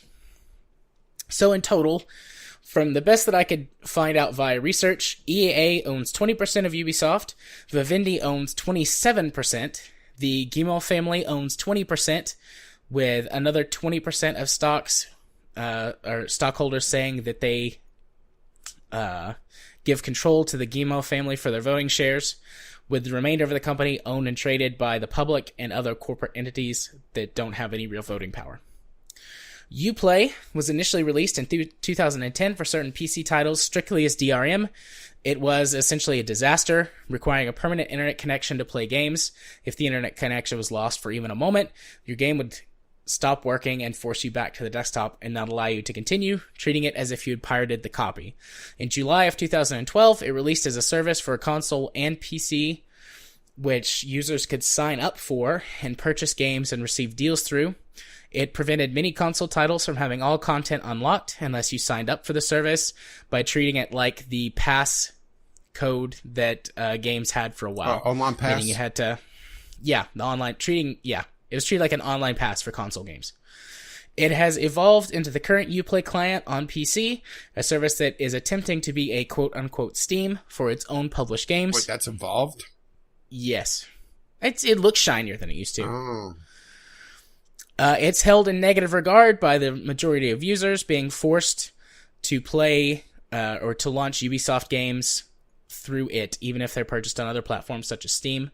In recent history, its reputation has improved slightly due to a mix of game giveaways and improvements in Ubisoft's customer service. It still remains the butt of many jokes, both in the industry and personally on our show. Ubisoft has had its fair share of controversies over the years, particularly in the last 5 to 10 years. Ubisoft originally was regarded as a quality company making quality products and games, but in recent years many of their games have been released as buggy, downgraded messes, so much so that many industry pundits and journalists consider Ubisoft an untrustworthy company. These games have done damage, or the games which have done damage are included, but not limited to, Assassin's Creed Unity and Syndicate, Watch Dogs 1, For Honor, The Division, Wildlands, Far Cry Primal, and The Crew. Ubisoft is also notorious for terrible DRM practices, using such strict versions of DRM that require always online connectivity, or do odd things such as run a virtual machine on your hardware to protect the games from privacy. These DRM practices have led to further bugs and glitches Piracy, for legitimate... not privacy. Did I say privacy? Yes. Oh, whoops. I have piracy in my notes, so I apologize. These DRM practices have led to further bugs and glitches for legitimate users of the games, while pirated versions were more playable and less buggy. Excuse me. Ubisoft also in recent years came under fire for its stupid response to criticism that Assassin's Creed Unity should have had playable female characters in 2014. They infamously responded saying that it was too difficult and would take too much time to create female character models, as opposed to just simply saying something like, we didn't think about it, or we chose not to. We're too far along in game development. Which would have been more honest and potentially beneficial to their PR instead of a disaster. Ubisoft has published an extremely large number of games over the years, including both self-published games, and they have taken on in recent years a sort of indie program where they publish small games for indie developers. Some of their most notable titles or franchises include the Assassin's Creed franchise, the Far Cry series, their litany of Tom Clancy titles, the Just Dance series, the Anno series, Rayman, Prince of Persia, and a select few Armored Core games. Those are specifically due to my own taste that they wound up on the list. As for my personal history with Ubisoft, Ubisoft was the company that sort of kicked this whole idea off. We said before, not on this show, but on a previous show, we kind of got the idea for doing this based on something that the Co-optional podcast did.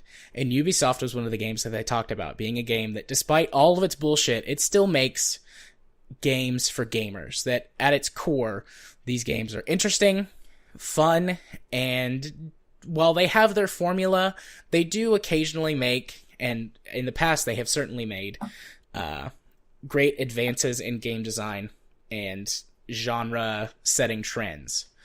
And I will say I've played quite a few Ubisoft titles over the years.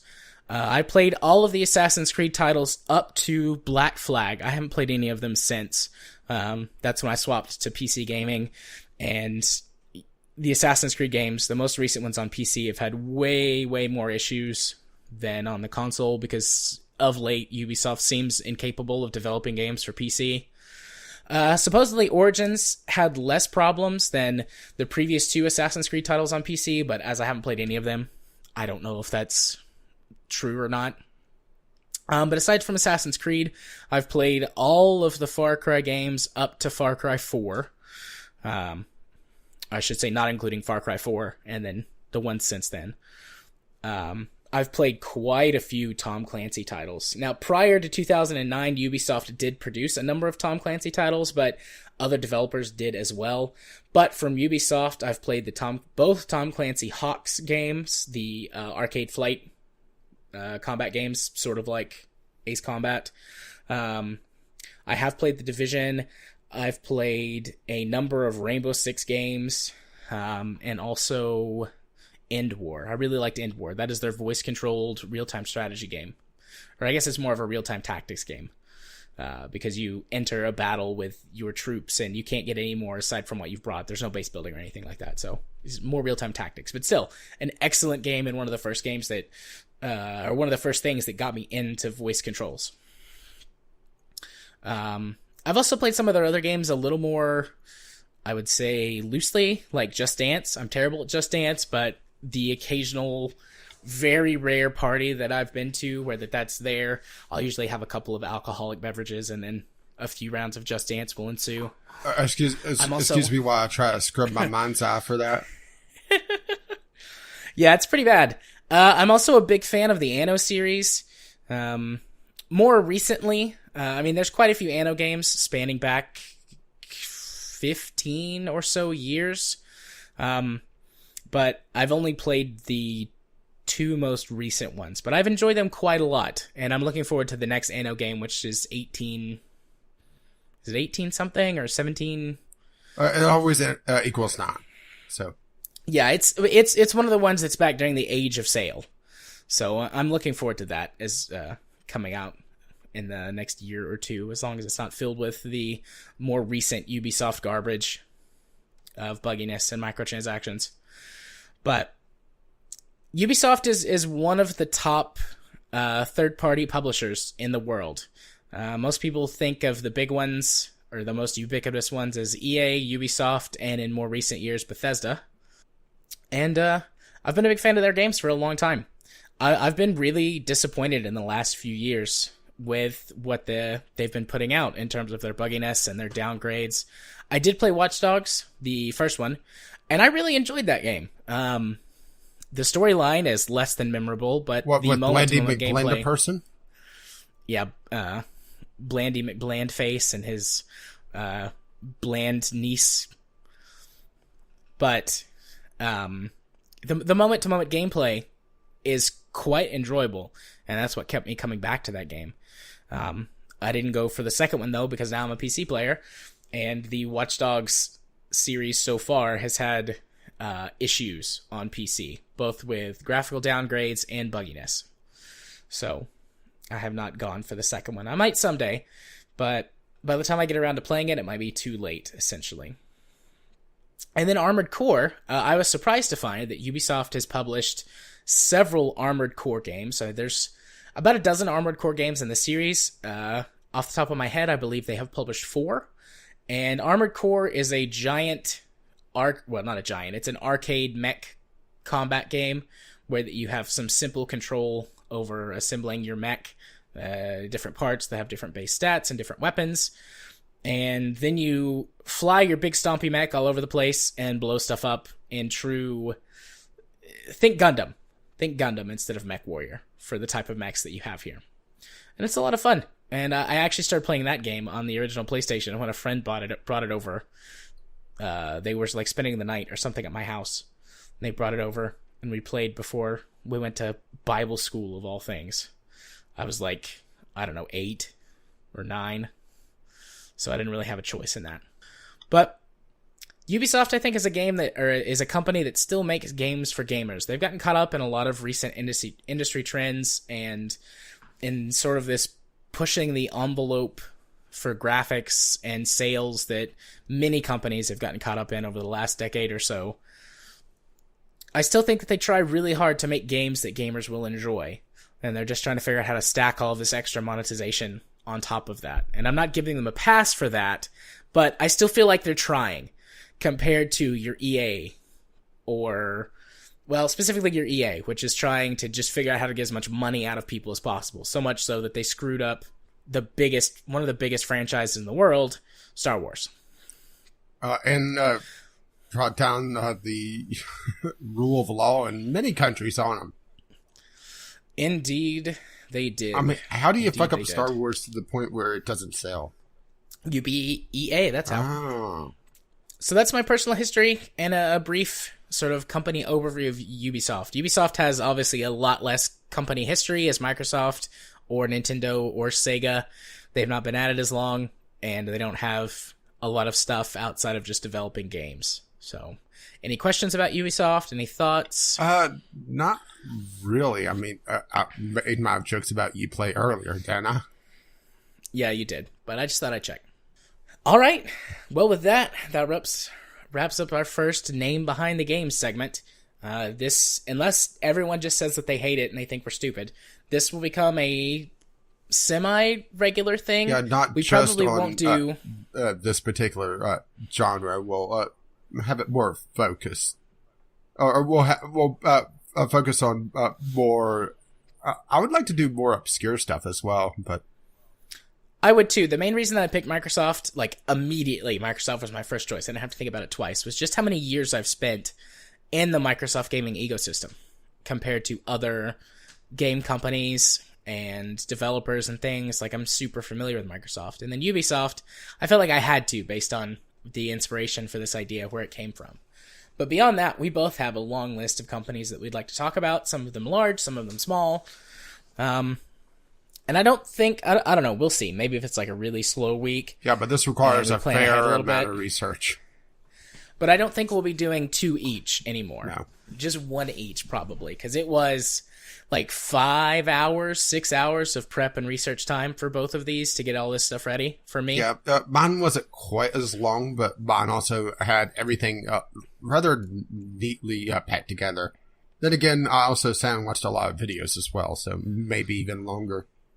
Yeah. It really depends on how you deal with it, because I watched a fair amount of Nintendo history, which another little fact about Nintendo that I forgot to throw in was they actually owned a baseball team for quite a while, or had a controlling interest in a baseball team. I'd heard that before. The Seattle just Mariners. Like a trivia thing. Yeah, just like a trivia thing. Like, did you know? Yeah, up until the mid-2010s. If I recall correctly. They only sold off fairly recently. Yeah. Yeah, well, Nintendo tried to get their fingers in a lot of things. And then they went away from the Love Hotel and did other things. Hi-oh. So, with that, let's move on to our next topic of episode 100. Our first of our next recurring segment, the Mount Rushmore of. And for today's Mount Rushmore, we're going to be discussing important figures in gaming. A fairly broad topic, which we said could include video game characters. Yeah, I have a couple of characters in my master list. Not today, though, unless you cause me to go really far down my list. Yeah, I don't know if that'll happen, but we shall see.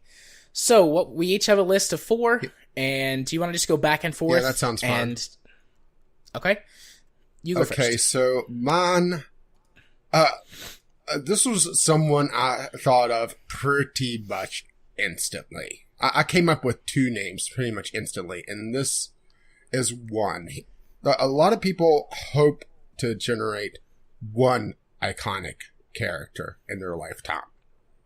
This is a man that created countless characters over the years. Shigeru Miyamoto. Miyamoto. Yes. He has a game list to his credit that I think most developers would kill for even half of. He's created Mario, which he adapted from a Jumpman, which is also in his creation Donkey Kong.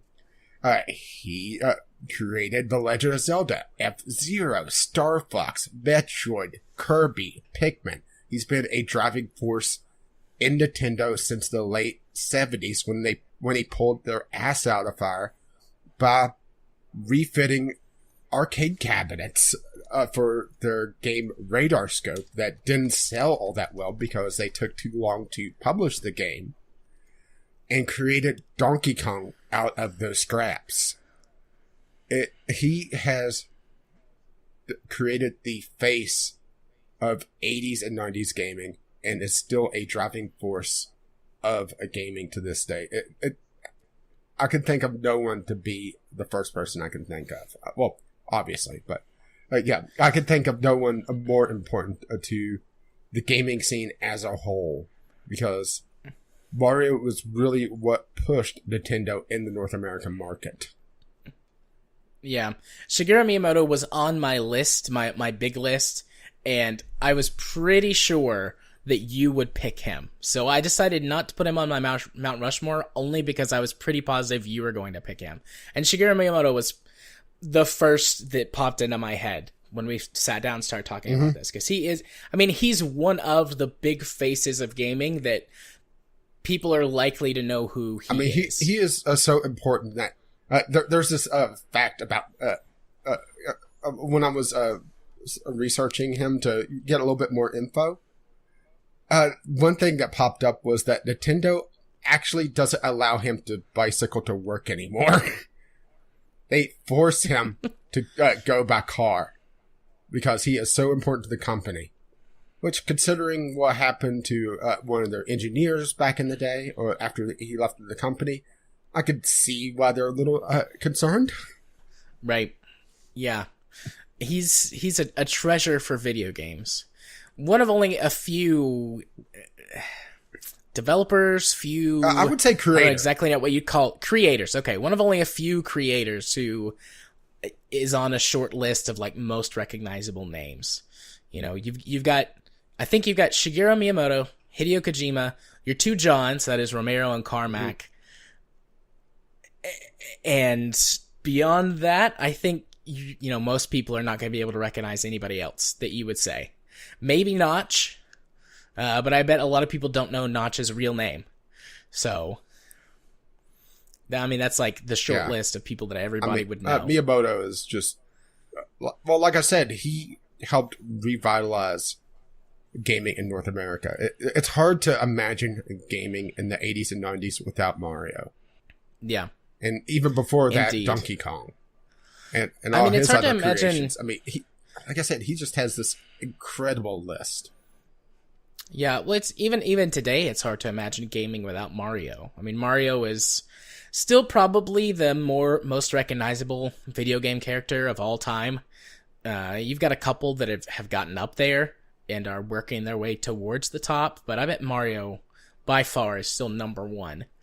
And Mario games still sell incredibly well and are still very popular. Well, what's a Mario game at this point? As good because games. that's like half of Nintendo's lineup. because Nintendo's Yeah. had such a problem with third-party developers over the years. Yeah.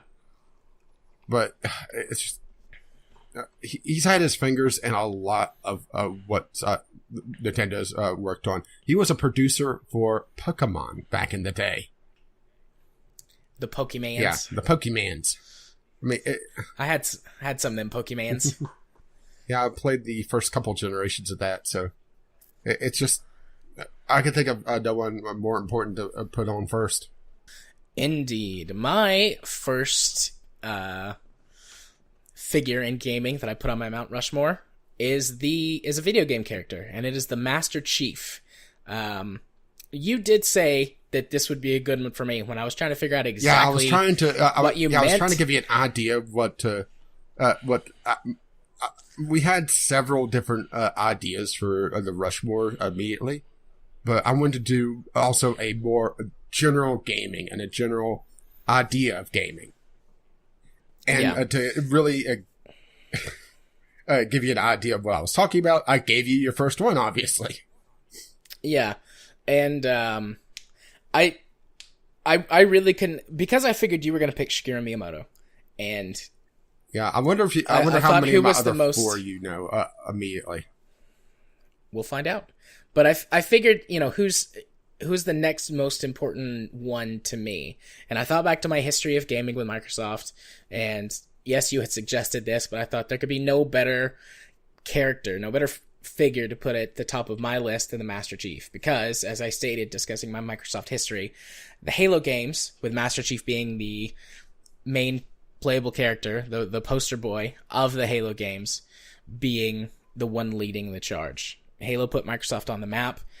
The Master Chief has become such a well-known cultural icon that he is technically the only video game character with a wax bust. Technically. Technically, at the Wax Museum. And it's freaking huge, too. It's built to scale based on the game description of Master Chief, and it's 7 feet 3 inches tall, which is like... So, in other words, Master Chief is on stilts. Yeah, it's like, I think that's 2.3 meters tall? Because 2 meters is roughly 6 feet. Sorry, I only speak American. I think it's 2.3 or 2.4 meters tall. You're going to have to put that in freedom units. It weighs several hundred pounds, which, granted, the Master Chief in the series weighs something like 2 tons when he's fully outfitted in his armor. But, maybe you should go on a it's dive. wax. But I mean, Master Chief defined first-person shooters for a long time, and still does.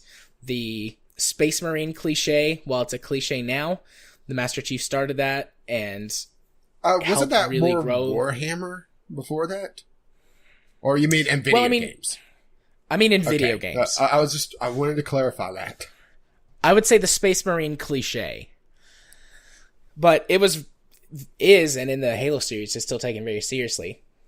And the Master Chief spawned an entire universe off of a video game. While other video games have and do still continue to have sort of spin-off universes that go into books and comics and movies and TV, the Halo series, because of the popularity and ubiquity of the Master Chief, got all of that a lot faster than most other game series.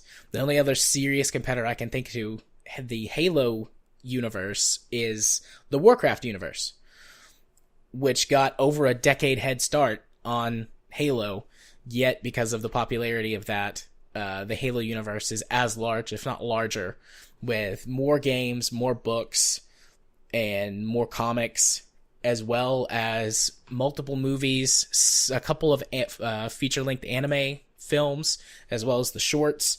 I mean, just the Master Chief has emanated into world culture, like I said before, when discussing the Microsoft history. And he's the 16th because of... That's one of the reasons, cultural proliferation, that Halo wound up in the Video Game Hall of Fame. So Master Chief, top marks on my list. Okay, so back to me. When I was thinking back on my gaming history, there was one other name that really popped up as an important thing. Now, I mentioned that when I started PC gaming, I was a pirate. To be fair, a lot of people were back in the day, so that's not exactly... don't think a black mark on me. But there was somebody that said that piracy is a service problem. Do you know who that is? Would that be Sir Gabe Newell? Yes, our Lord and Savior, Gabe Newell, the Gaben. I will say Gaben is on my list. I wasn't sure if you're going to pick Gaben or not, so I put him on there. Yes, I think I pretty much had to, because he has been a advocate for PC gaming for quite a while. He is really the driving force behind Steam and pushing it to be the most open of markets on most open of digital markets on PC, for better or worse. I'm not exactly sure which one I would say for this point, but it's really hard to argue not putting Gabe on very quickly, just because of how easy and how cheap it's made PC gaming over the years. Indeed. And of course you have, for a while, Valve's software library as well. Half-Life, Portal, moving into Team Fortress 2, Dota, that sort of thing. They have a lot of blockbuster hits as well. I really wish they still published games. Yeah, wish they could overcome their fear of the number 3. Yeah. Which is why I put Gabe on as number 2, because he has this pathological fear of number 3. I couldn't put him on 3rd. Oh my god, sometimes you and I think so much alike, because Gabe was number 2 on my list, and I was going to make the joke, because Gabe has a pathological fear of number 3, he couldn't be any farther down on the list. Oh, we spend way too much time together. Maybe so. But yeah, Gaben definitely has to be on the list for all the reasons you said. Maybe more to come. Just the fact that even if you ignore Steam, him being an advocate for PC gaming in general, and being a driving force in a more open market for PC gaming, it's really tough not to argue for Gaben. Outside of Valve has had some missteps along the way. You also can't argue that they've been perfect. I mean, I would be wrong. Just playing devil's advocate, but I could argue anything. Yeah, but you would be wrong. Only from a certain point of view. Easy, Obi-Wan. All right. Since I took your number 2, and your joke. Right, so my new number 2 is now Marcus Pearson, also known as Notch. Okay, well, he's further down on my list, but wasn't in my 4. Okay. So Notch is sort of what every, if not most, game developers want to be, sort of the dream developer. While Notch has done many things in game development and with some charitable works and things like that, what he's most known for is the gaming juggernaut Minecraft. Yeah, well, my notes has creator of Minecraft has fuck you money.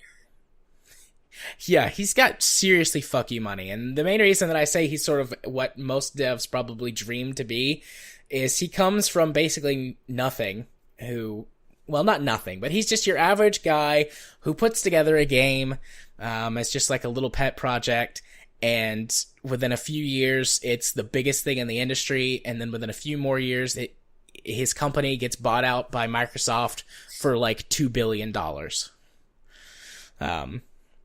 And Minecraft has set quite a few industry trends, both in terms of gameplay mechanics and copycat games in this sort of survival crafting genre. But it has also set a new trend for educational games, which while educational games have existed for many years before Minecraft and continue to exist afterwards, Minecraft put a new level of control into the hands of teachers using the game to teach things to students that so far we haven't really seen paralleled anywhere else. There's a few games that get close.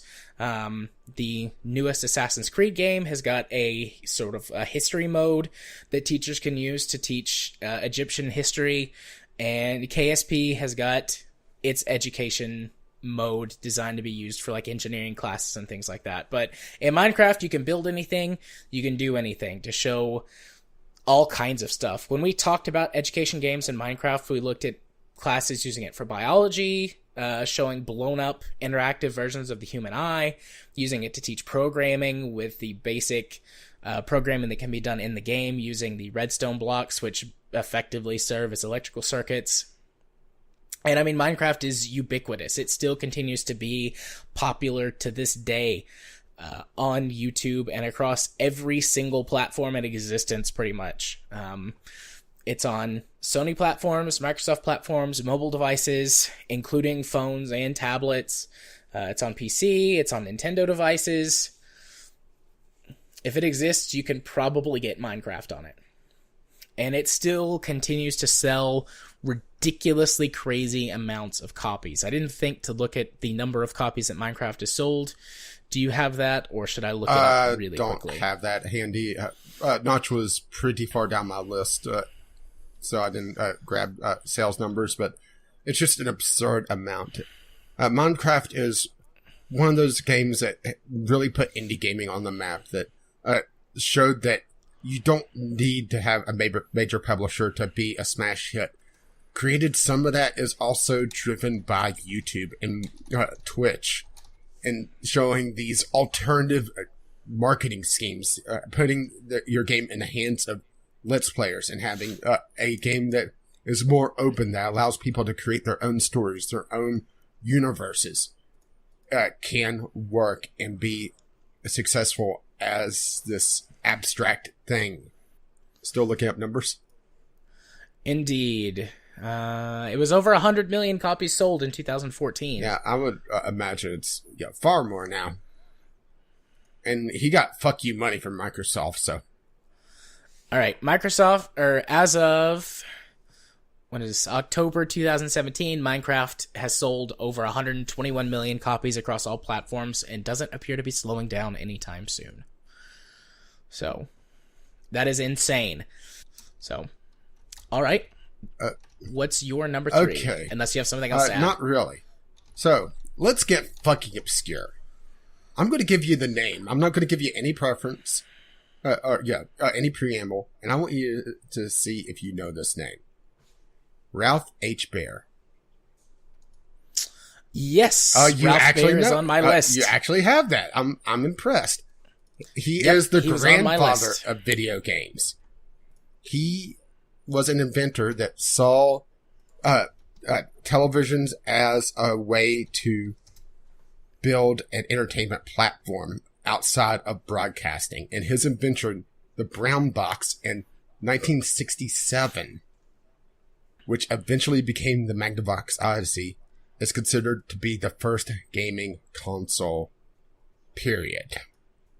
We talked about it's hard to imagine gaming without Mario. We literally wouldn't have gaming without Ralph H. Baer. He went on to continue dabbling in electronics. He didn't do too much in the video game side of things. He was more electronic toys, Simon and some other toys in the 70s and 80s. But his contribution to gaming as a whole just cannot be ignored. I'm impressed that you knew his name. Yep. I both know his name and had him on my list. Not like my top 4 to put on, because I wasn't sure. Well, he's like my George Washington. Right. So yeah, he's not on my list of 4, but he was on my overall list when I was considering what to put. So. I mean, there's not too much to really talk about, because even though his contributions were major, I mean, he invented the damn thing. He didn't dabble too much in video games as a whole, but he also had sort of the general build of Pong as well, way before Pong was a thing. And clones and adaptations eventually became Pong consoles, and things kind of took off from there for a while. Indeed. Come on, you gotta give me some more credit for this stuff. I like video games just as much as you do. Yeah, but most people don't know that name. Well, to be fair, you also researched. I did, but I was sort of aware of him before I started doing research for this. Like, I saw his name and I was like, oh yeah, I've seen this somewhere before. Yeah, he I only couldn't died a quite few pin years it. ago. In his 90s. Yeah. But I had seen it Yeah, before researching this. He But wasn't one of the first two that I thought of, obviously, but he was very quick. right. So, all right. Well, the next person on my list is another video game character as opposed to a person. Samus Aran, or Samus Aran, depending on your pronunciation. Which I kind of covered with Miyamoto. Indeed. Created by Shigeru Miyamoto in the 80s. Samus is the first female, well, not the first playable female video game character, but the first video game protagonist that takes you through the entirety of a video game. Now, in order to find out that Samus was a female instead of a male, you had to beat the original Metroid in something like 2 hours, 2.5 hours. Yeah, you had to or something speedrun like it pretty that. much. Yet you had to speedrun it and get a certain completion ratio. And in the ending cutscene, Samus takes her helmet off, and you see that is... Well, didn't she get into a bathing suit? Yeah, she takes off the combat armor and gets into the Zero suit. If you beat it in like 2 hours and something with like 100% completion rate. If you just beat it in like the 2.5 hour mark, she just takes her helmet off and you can see that it's a girl with long hair. But she gets all the way down. Is it the Zero suit or is it I think it's a bikini. I'm pretty sure it's a bikini. I think you're right. I think it is a bikini. I think the Zero suit was later. But people around the world were shocked that a female character was portrayed as being this badass space mercenary marine ninja person with crazy robot powers and a gun arm. And Samus, the Metroid series, has been an incredibly successful series over the years. It's had a few misses, but it's had more hits than it's had misses. And as a symbol of female empowerment, Samus wasn't really joined by another major female protagonist in video games until Lara Croft. So it took another decade before females got another lead role in video games. And while Lara Croft was a badass, she was certainly more sexualized than Samus was during gameplay itself. So just nice to see that even back then, female characters could be taken seriously. There is like the Easter egg, whatever, with her in a bikini. Well, she was also like, kind of crucifying. She was like a secret female. Yeah. It was a step in the right direction. And I'm not crucifying them for the bikini. It was the 80s. That was way better than what a lot of other video games did to women in the 80s. Or maybe it was the 70s. I'm thinking of you, Custer's Revenge. That was very, very early 80s. And part of the reason also why Nintendo had the lockout chip. Yep. And such stringent controls over what was produced. The Nintendo seal of quality. Indeed. So, who's your last person? Okay, well, I'm surprised you didn't hit... Well, it's just virtue of me going first that it didn't hit my second, but my last one is kind of an obvious one when you think of my taste of games. I have a leaning towards management and simulation games. So, who is it? Is it going to be Sid Meier? No. Will Wright. Okay. He was the creator, director behind many sim games in the 90s. And, he started in, actually, technically the 80s with Sim City. Throughout the 90s with the various sim blank games. Everything from Sim Health, which was more of an education game. Sim and all the way up to The Sims. And then, he had a misstep with Spore, but that's more just EA fuckery. And just creative conflict within his own team. But he drove the simulation and management genre for a very, very long time. And created many iconic games. Well, I mean, The Sims is still one of the most popular games out there it's a game for non-gamers, which sounds very a backhanded compliment. But it's such a major thing for EA. It's such a shame that he was essentially chased out of the gaming industry by EA in their battling with Spore. Because Spore was really his dream game. But he was never able to really produce what he wanted. And it disillusioned him so much that he left gaming. But his contributions are still felt to this day. Indeed. Will Wright did not make my overall list. Didn't think of him, did you? But, no, not at the time, but I am familiar with who Will Wright is in a number of his games, so I could see why you would pick him. So it makes sense. Makes sense. Well, speaking of Spore and using that as a stepping stone, my fifth, because I had to bump one down, was Sean Murray. Oh. No, I'm kidding. Well, Sean Murray didn't even make the list, but you said that. Well, I was expecting, put it on the ass end of the mountain. Yeah. He's sitting there with his bare feet, like looking at the rocks going, I should probably put some shoes on before I walk away from here. No, Sean Murray did not even grace my list. That was just a really bad joke that when you said Spore, I thought, I'll say this and see what kind of reaction I get out of you. No, the real person who is number 5 and bumped to the number 4 spot on my list is Hideo Kojima. I have him on my list, but I don't have enough experience with him to really talk about him, so he's all yours. Oh my. Kojima is the mastermind storyteller, or just really lucky batshit insane guy,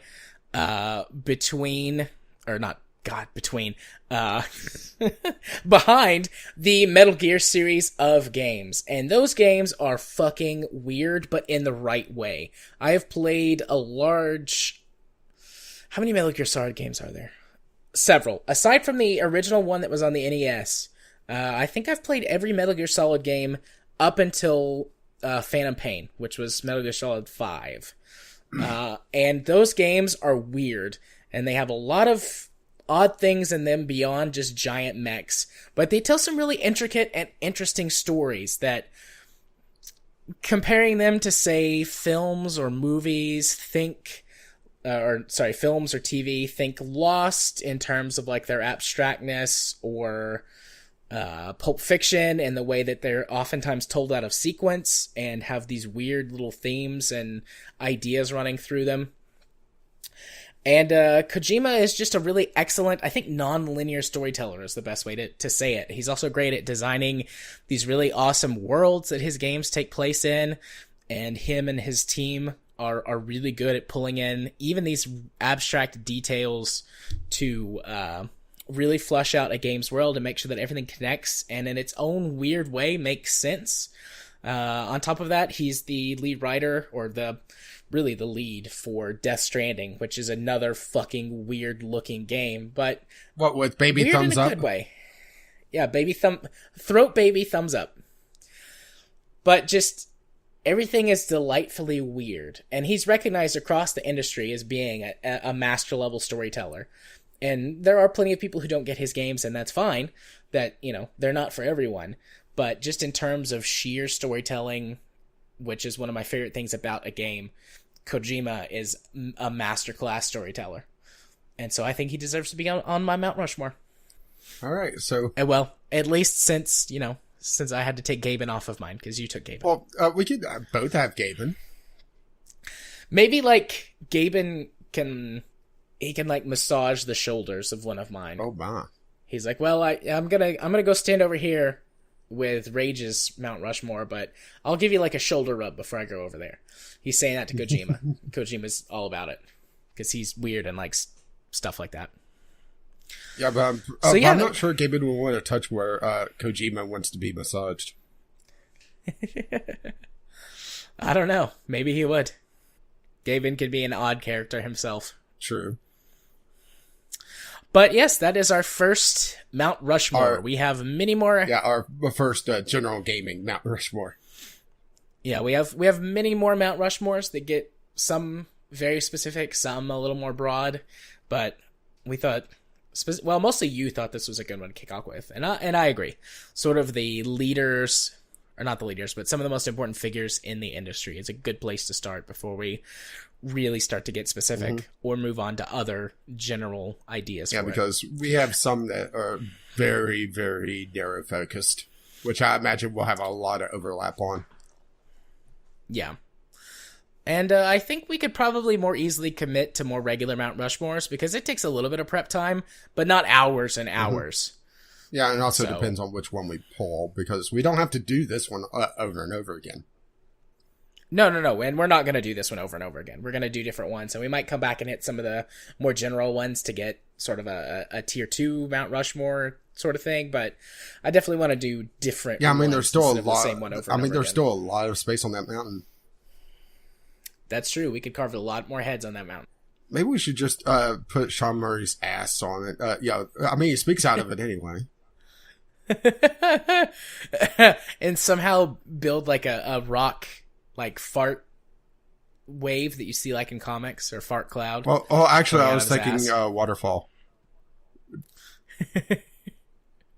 Oh, is it going to be brown? Yes. Oh. Too far? Well, maybe. Wow, for you, that's saying something. I mean, poop is gross. Well, so is Sean Murray, so. I don't think Sean Murray's as gross as poop. But let's not talk about poop anymore. Let's, you know what? That's a beautiful cap to our episode 100 special stuff. Let's not talk about poop anymore. Is that our title? It might be. I'll put it down. But there's still plenty of time for something else to come along and usurp. Let's not talk about pooping. For now, though, let's move from our special episode 100 stuff to more regular parts of the show. We've still got a good half hour or so before we have to start hitting the brick wall. Or before we hit the hard out. So if you don't need to take a break, we can move on to our community corner for the week. Do that because it's a short one. A little disappointing that we didn't get anyone saying, "Hey, great job for getting 100." We did it. You haven't killed each other yet. Woo. You haven't gone full Biff. Never go full Biff, by the way. We have produced more episodes than they did. By a substantial margin, if you include all of the unnumbered and Franken episodes. And our episodes are also longer. Doesn't necessarily say much to quality, but yeah. I think that they're higher quality too. Just because I can think that. You would be wrong. So we only really just had Kyle kind of jabbering away, and we did have some criticism on Twitter, but probably not best to talk about it on the show itself, right? Yeah. So, Kyle said, "Hey, VGL community, not sure if this will last." It didn't. But Super Hot is on sale for a very reasonable $15 on Steam right now. I really like this game, and you may too. Unfortunately, it's already off sale, I'm pretty sure, or if it's not, it probably is by the time Friday hits. Super Hot, I just haven't really dove into it because it just seems very expensive for what it is. Yeah, I don't know. I'm familiar with what Super Hot is, but I've never played it, so I can't really speak either way. Yeah, it's just, like I said, it just seems very expensive. And I'm a cheap ass with a large backlog.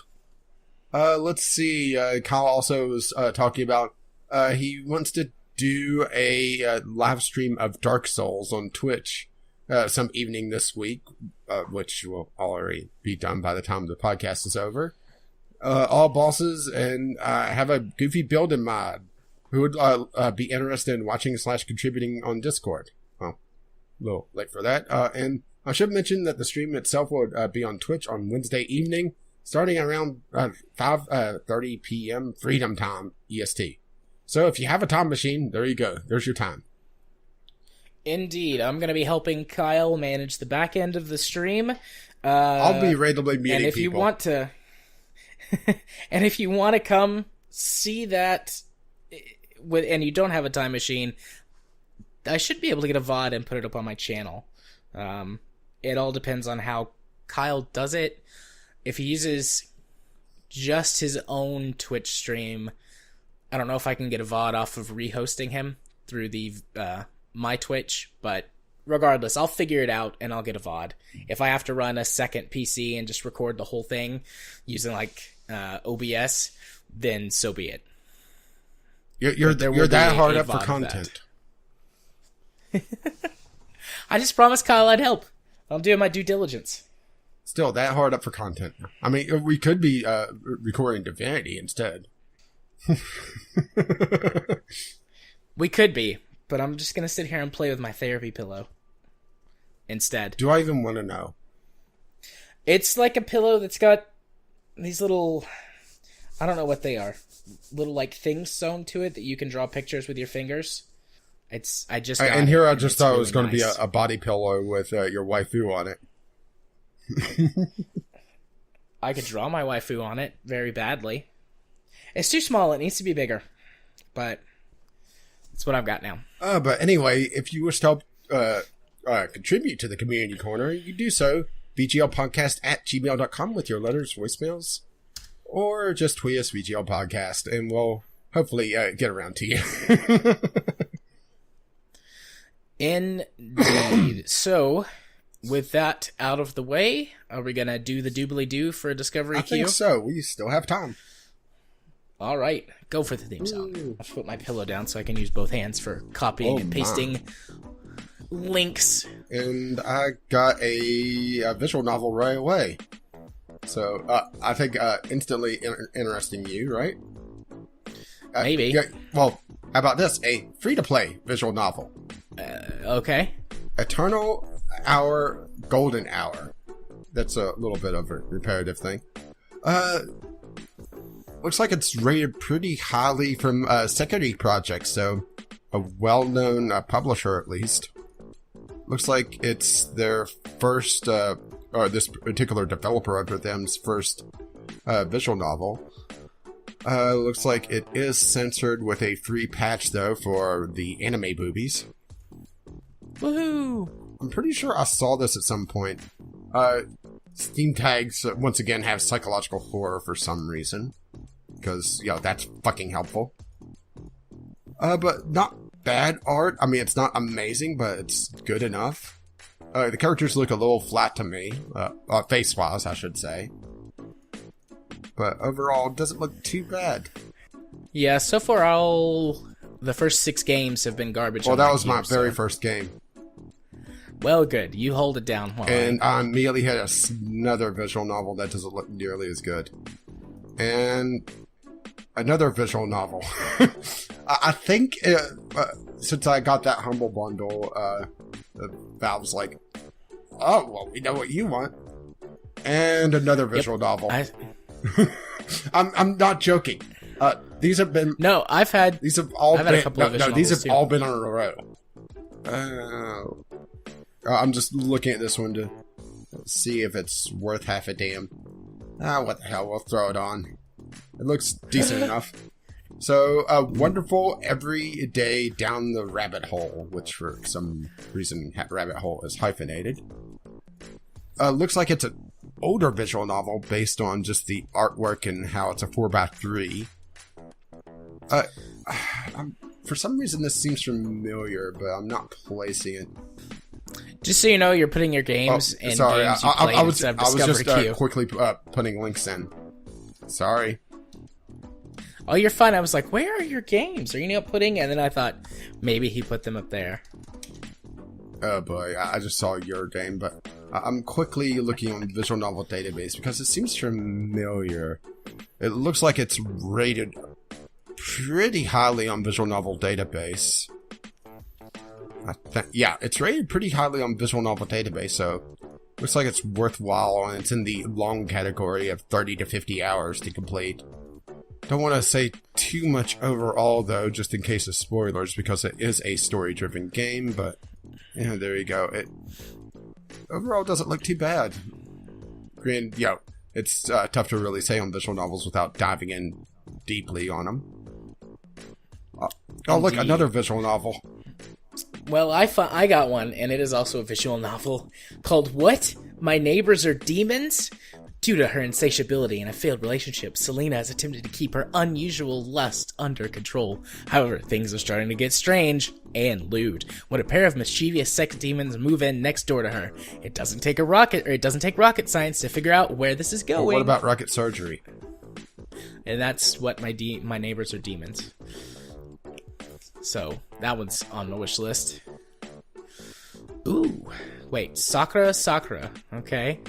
My entire discovery queue is visual novels. I'm not joking. I had like 7 games that were visual novels. No. My entire discovery queue was visual novels. I'm starting a second one just to get a non-visual novel, hopefully. Oh, look, first one's immediately a visual novel. Aha! Here we go. This doesn't look visual novel. Okay, not visual novel, so there we go. Alright, I'm also going to do a second queue because I had mostly garbage or visual novels that didn't seem interesting. So I got Puyo Tetris. The way you said that was really cute. And probably completely wrong. But don't care. Not visual novel. But, I mean, it's a Tetris style game. So there you go. I mean, not really a lot to talk about there. It's just not a visual novel. That's all it has going for it. And then I immediately get back into the visual novels. Yeah, my new queue, the first 3 games have been visual novels. I just got Jitter Bender DNA Twister Extreme. Yeah! Tell us about that game, Rach. What is that? No, I'm still going through... the Tetris game was literally my only non-visual novel. Alright, so there's 5 visual novels in a row for me on this queue. Hang on. Is this a visual novel or not? I'm down to my last 3, and I think I finally had a second one that wasn't visual novels. I blame Humble Bundle for this, by the way. Yeah, all those visual novels we just got. This seems interesting. I'm gonna add this. Even if it wasn't the low bar of, hey, not visual novel, you're in. This seems good enough. This is called SYMMETRY. It is, it says, a research spaceship reaches an abandoned planet. Nothing is what it seems here, and the situation quickly slips out of control.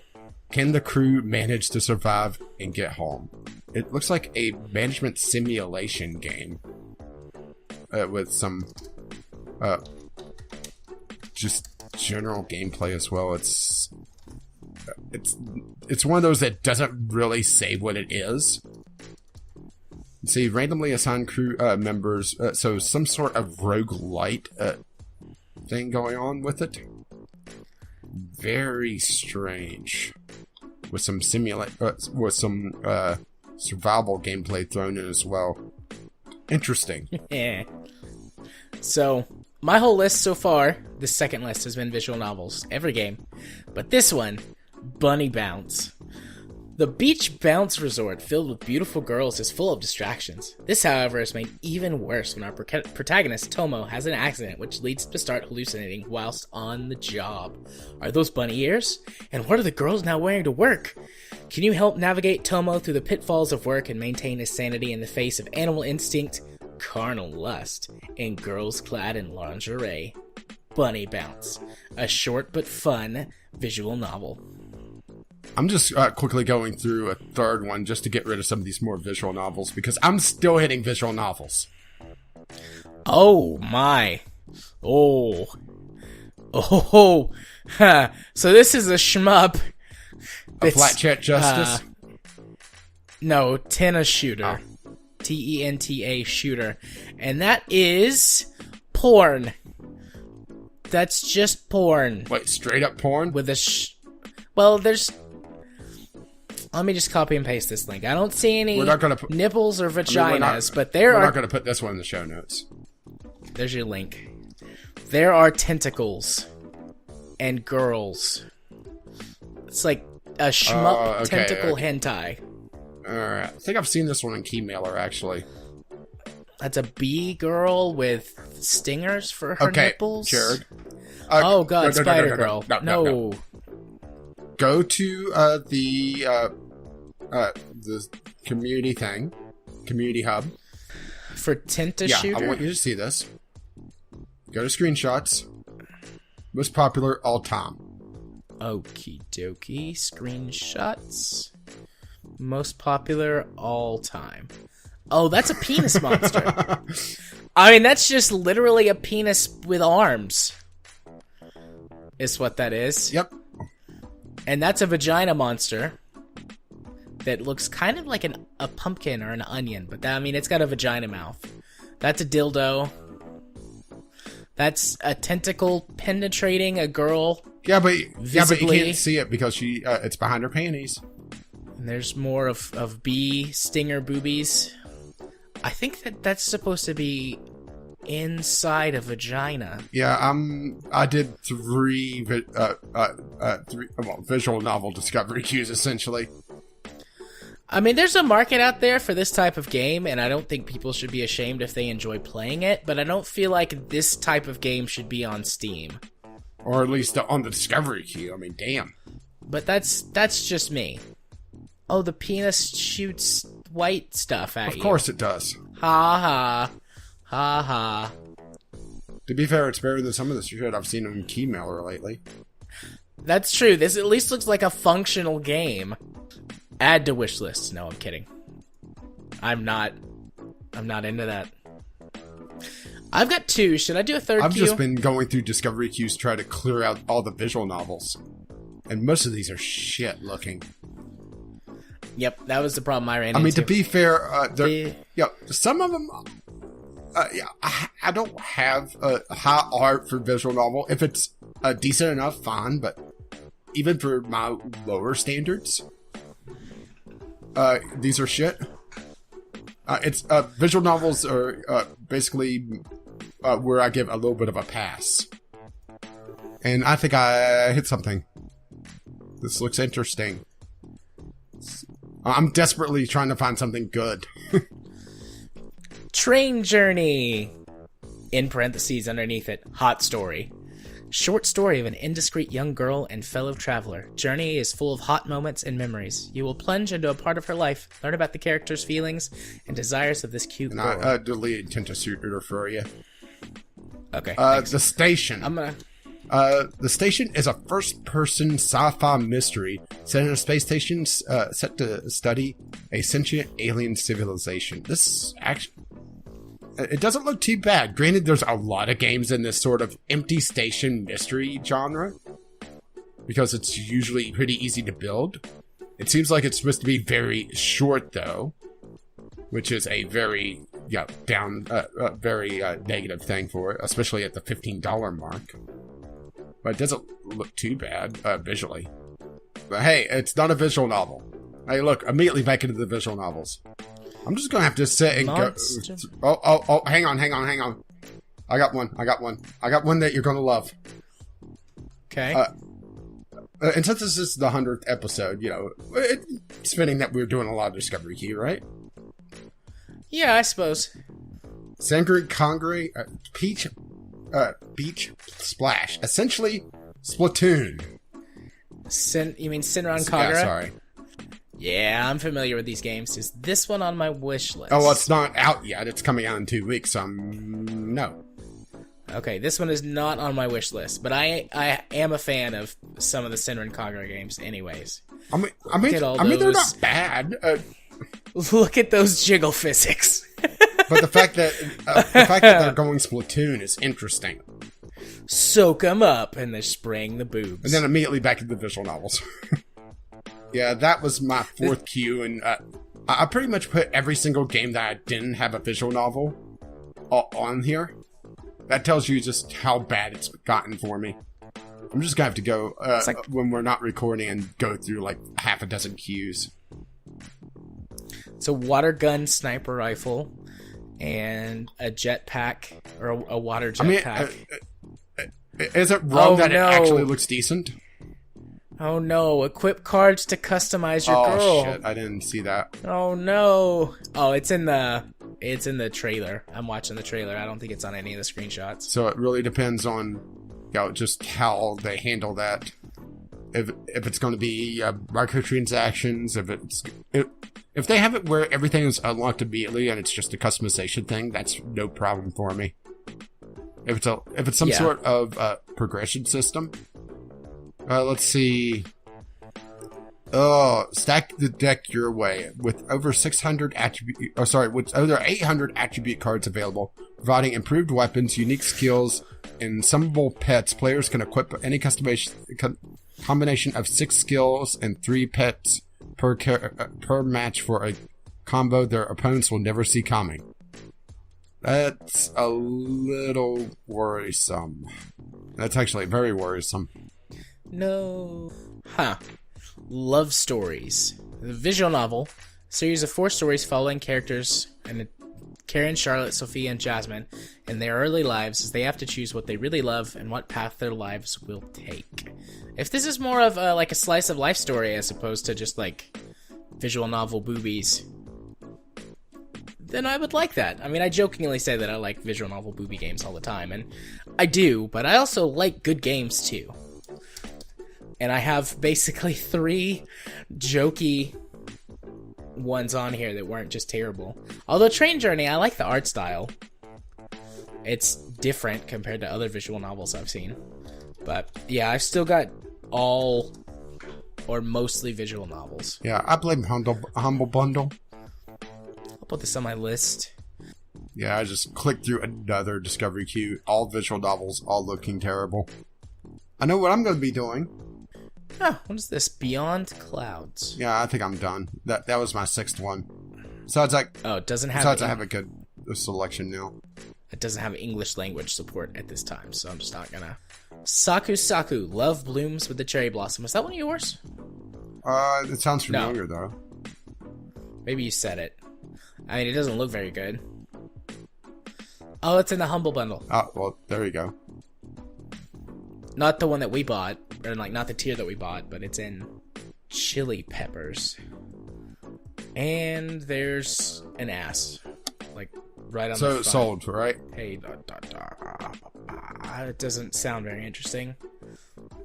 Still all visual novels. I'm gonna finish this queue up, and then I'm not gonna start another one. Ah. I was just desperate to find something not visual novel. All of mine are visual novels. Fucking Humble Bundle. All of these are made by the same company. Art Light Studio. They're all... Link me one of those so I can take a look at them. Actually, the Train Journey is made by them too. Right. So you can just look at that. It looks like these are supposed to be like your equivalent of a dime store romance novel. Oh, I know these guys. If this is who I think it is. Actually, on the publisher side of things. A new Sakura game. If it's not this company, it's a similar one. One of them got in trouble for essentially just using copyrighted material with a filter over it, in this art style. So if it's not this company, it's someone that's very similar to it. But it's probably just a lot of stock footage. Right, okay. And that's why they're able to produce them for $2 each. Ooh. Fantasy floating... is there a term for it? Like, Age of Sail, but fantasy, so the ships fly. Airship? Is there a term for that? Maybe, I guess. Well... Mutiny. Well, link it. Looks cute. I would definitely call that airship. It would just... Okay. I actually think I saw this on one of my queues, and I think I may have passed over it. It looks familiar. I think I saw it. And just saw the... Yeah, it looked like it was just another visual novel, but it looks like there's some gameplay elements there as well, so maybe I shouldn't have passed over it. Looks like it's another one of those that is censored on Steam and with a booby patch coming out later. Rosenkreuzstillet Freudenstachel. Gesundheit. This doesn't look good, but the title of it is silly. Just gonna mark that as not interested. Sisters in a Hotel. Oh my. Mostly negative. Yep, it looks mostly negative. And finally, X-Blaze Code Embryo. Another silly title for a generic-looking visual novel. Code Embryo, I think we know where this is going. Set 150 years before the events of BlazBlue Calamity Trigger, X-Blaze Code Embryo is a visual novel that follows Puyo Kagari, a high school student whose world is turned upside down when he is attacked by a seemingly... With such a wild premise, I don't think I can hang on. You're going to have to go slower. And attacked by a Go seemingly faster. otherworldly being and saved by a mysterious girl named S. S. No, thank you. I just thought the name was silly, so I'd read what it was. I'm familiar with BlazBlue. Hearing code embryo, that sounds like something that they would be shouting out in a hospital when someone goes into labor. Or Jurassic Park. That's the code that you don't really want to hear. That's the code you don't want to hear. Hey, if you want to fuck baby dinosaurs, go ahead. Are they anthropomorphic with boobs? No. Eh. Maybe. Yeah, but they have razor sharp teeth, so you gotta watch which end you fuck.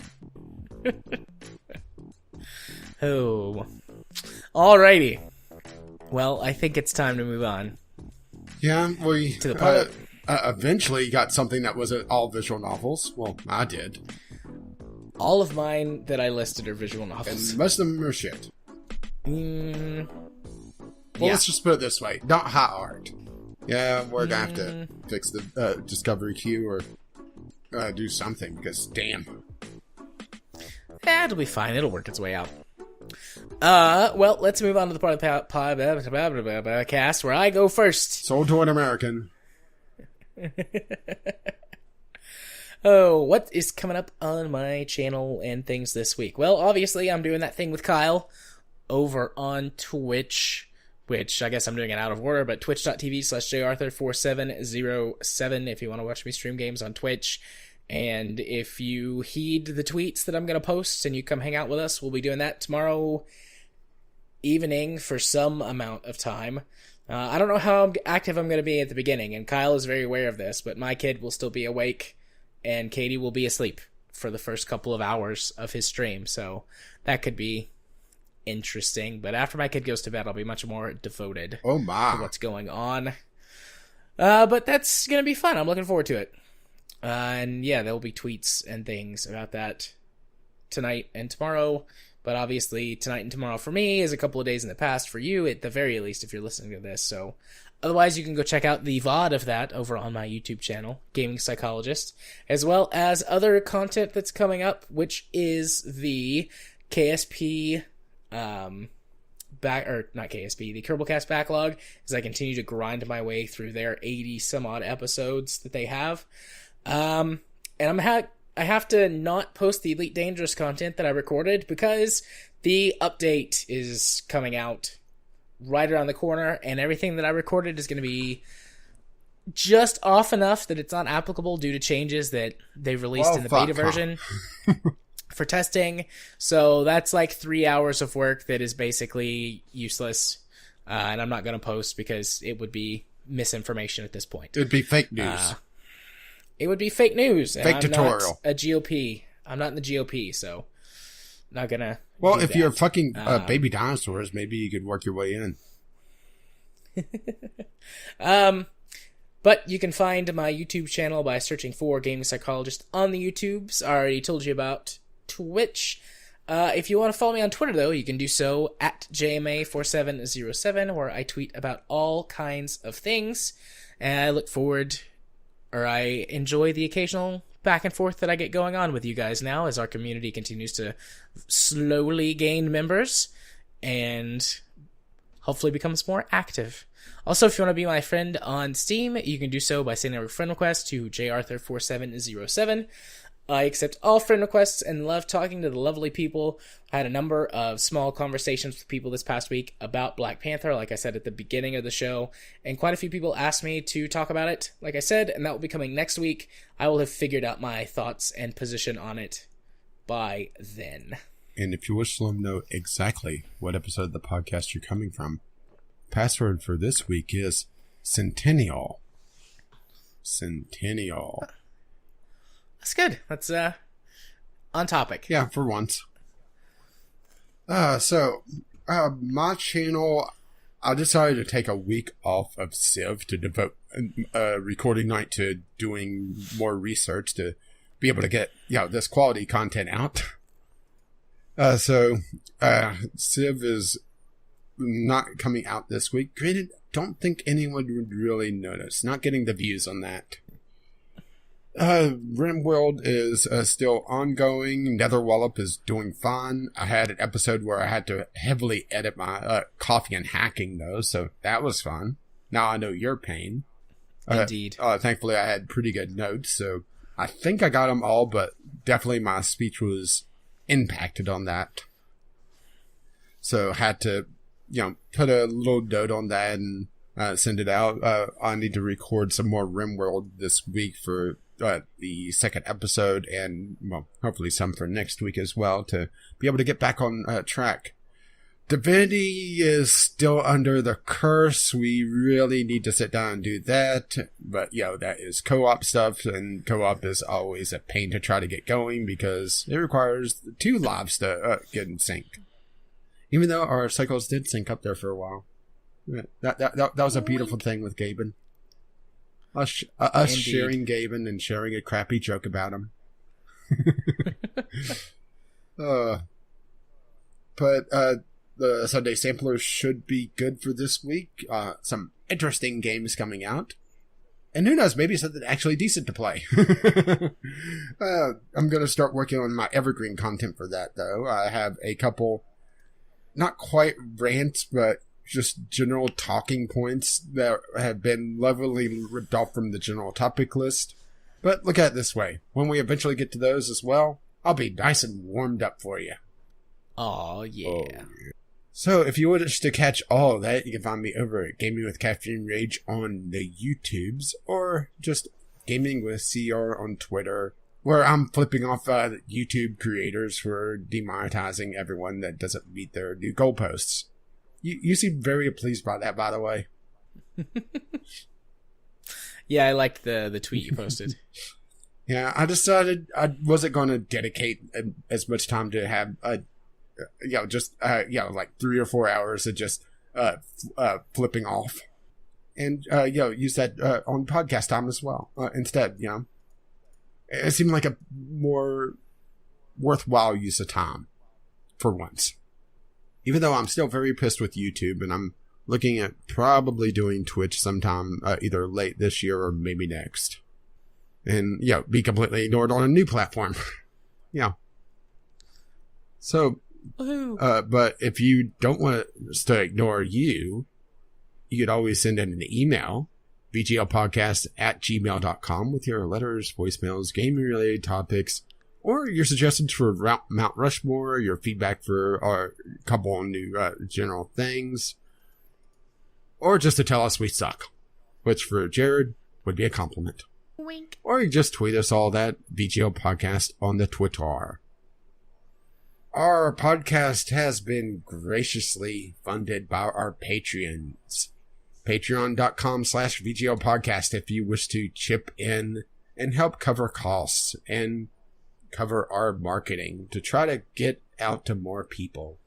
And our patrons also paid for our website, vglpodcast.podbean.com, which hosts the RSS feed as well as the show notes.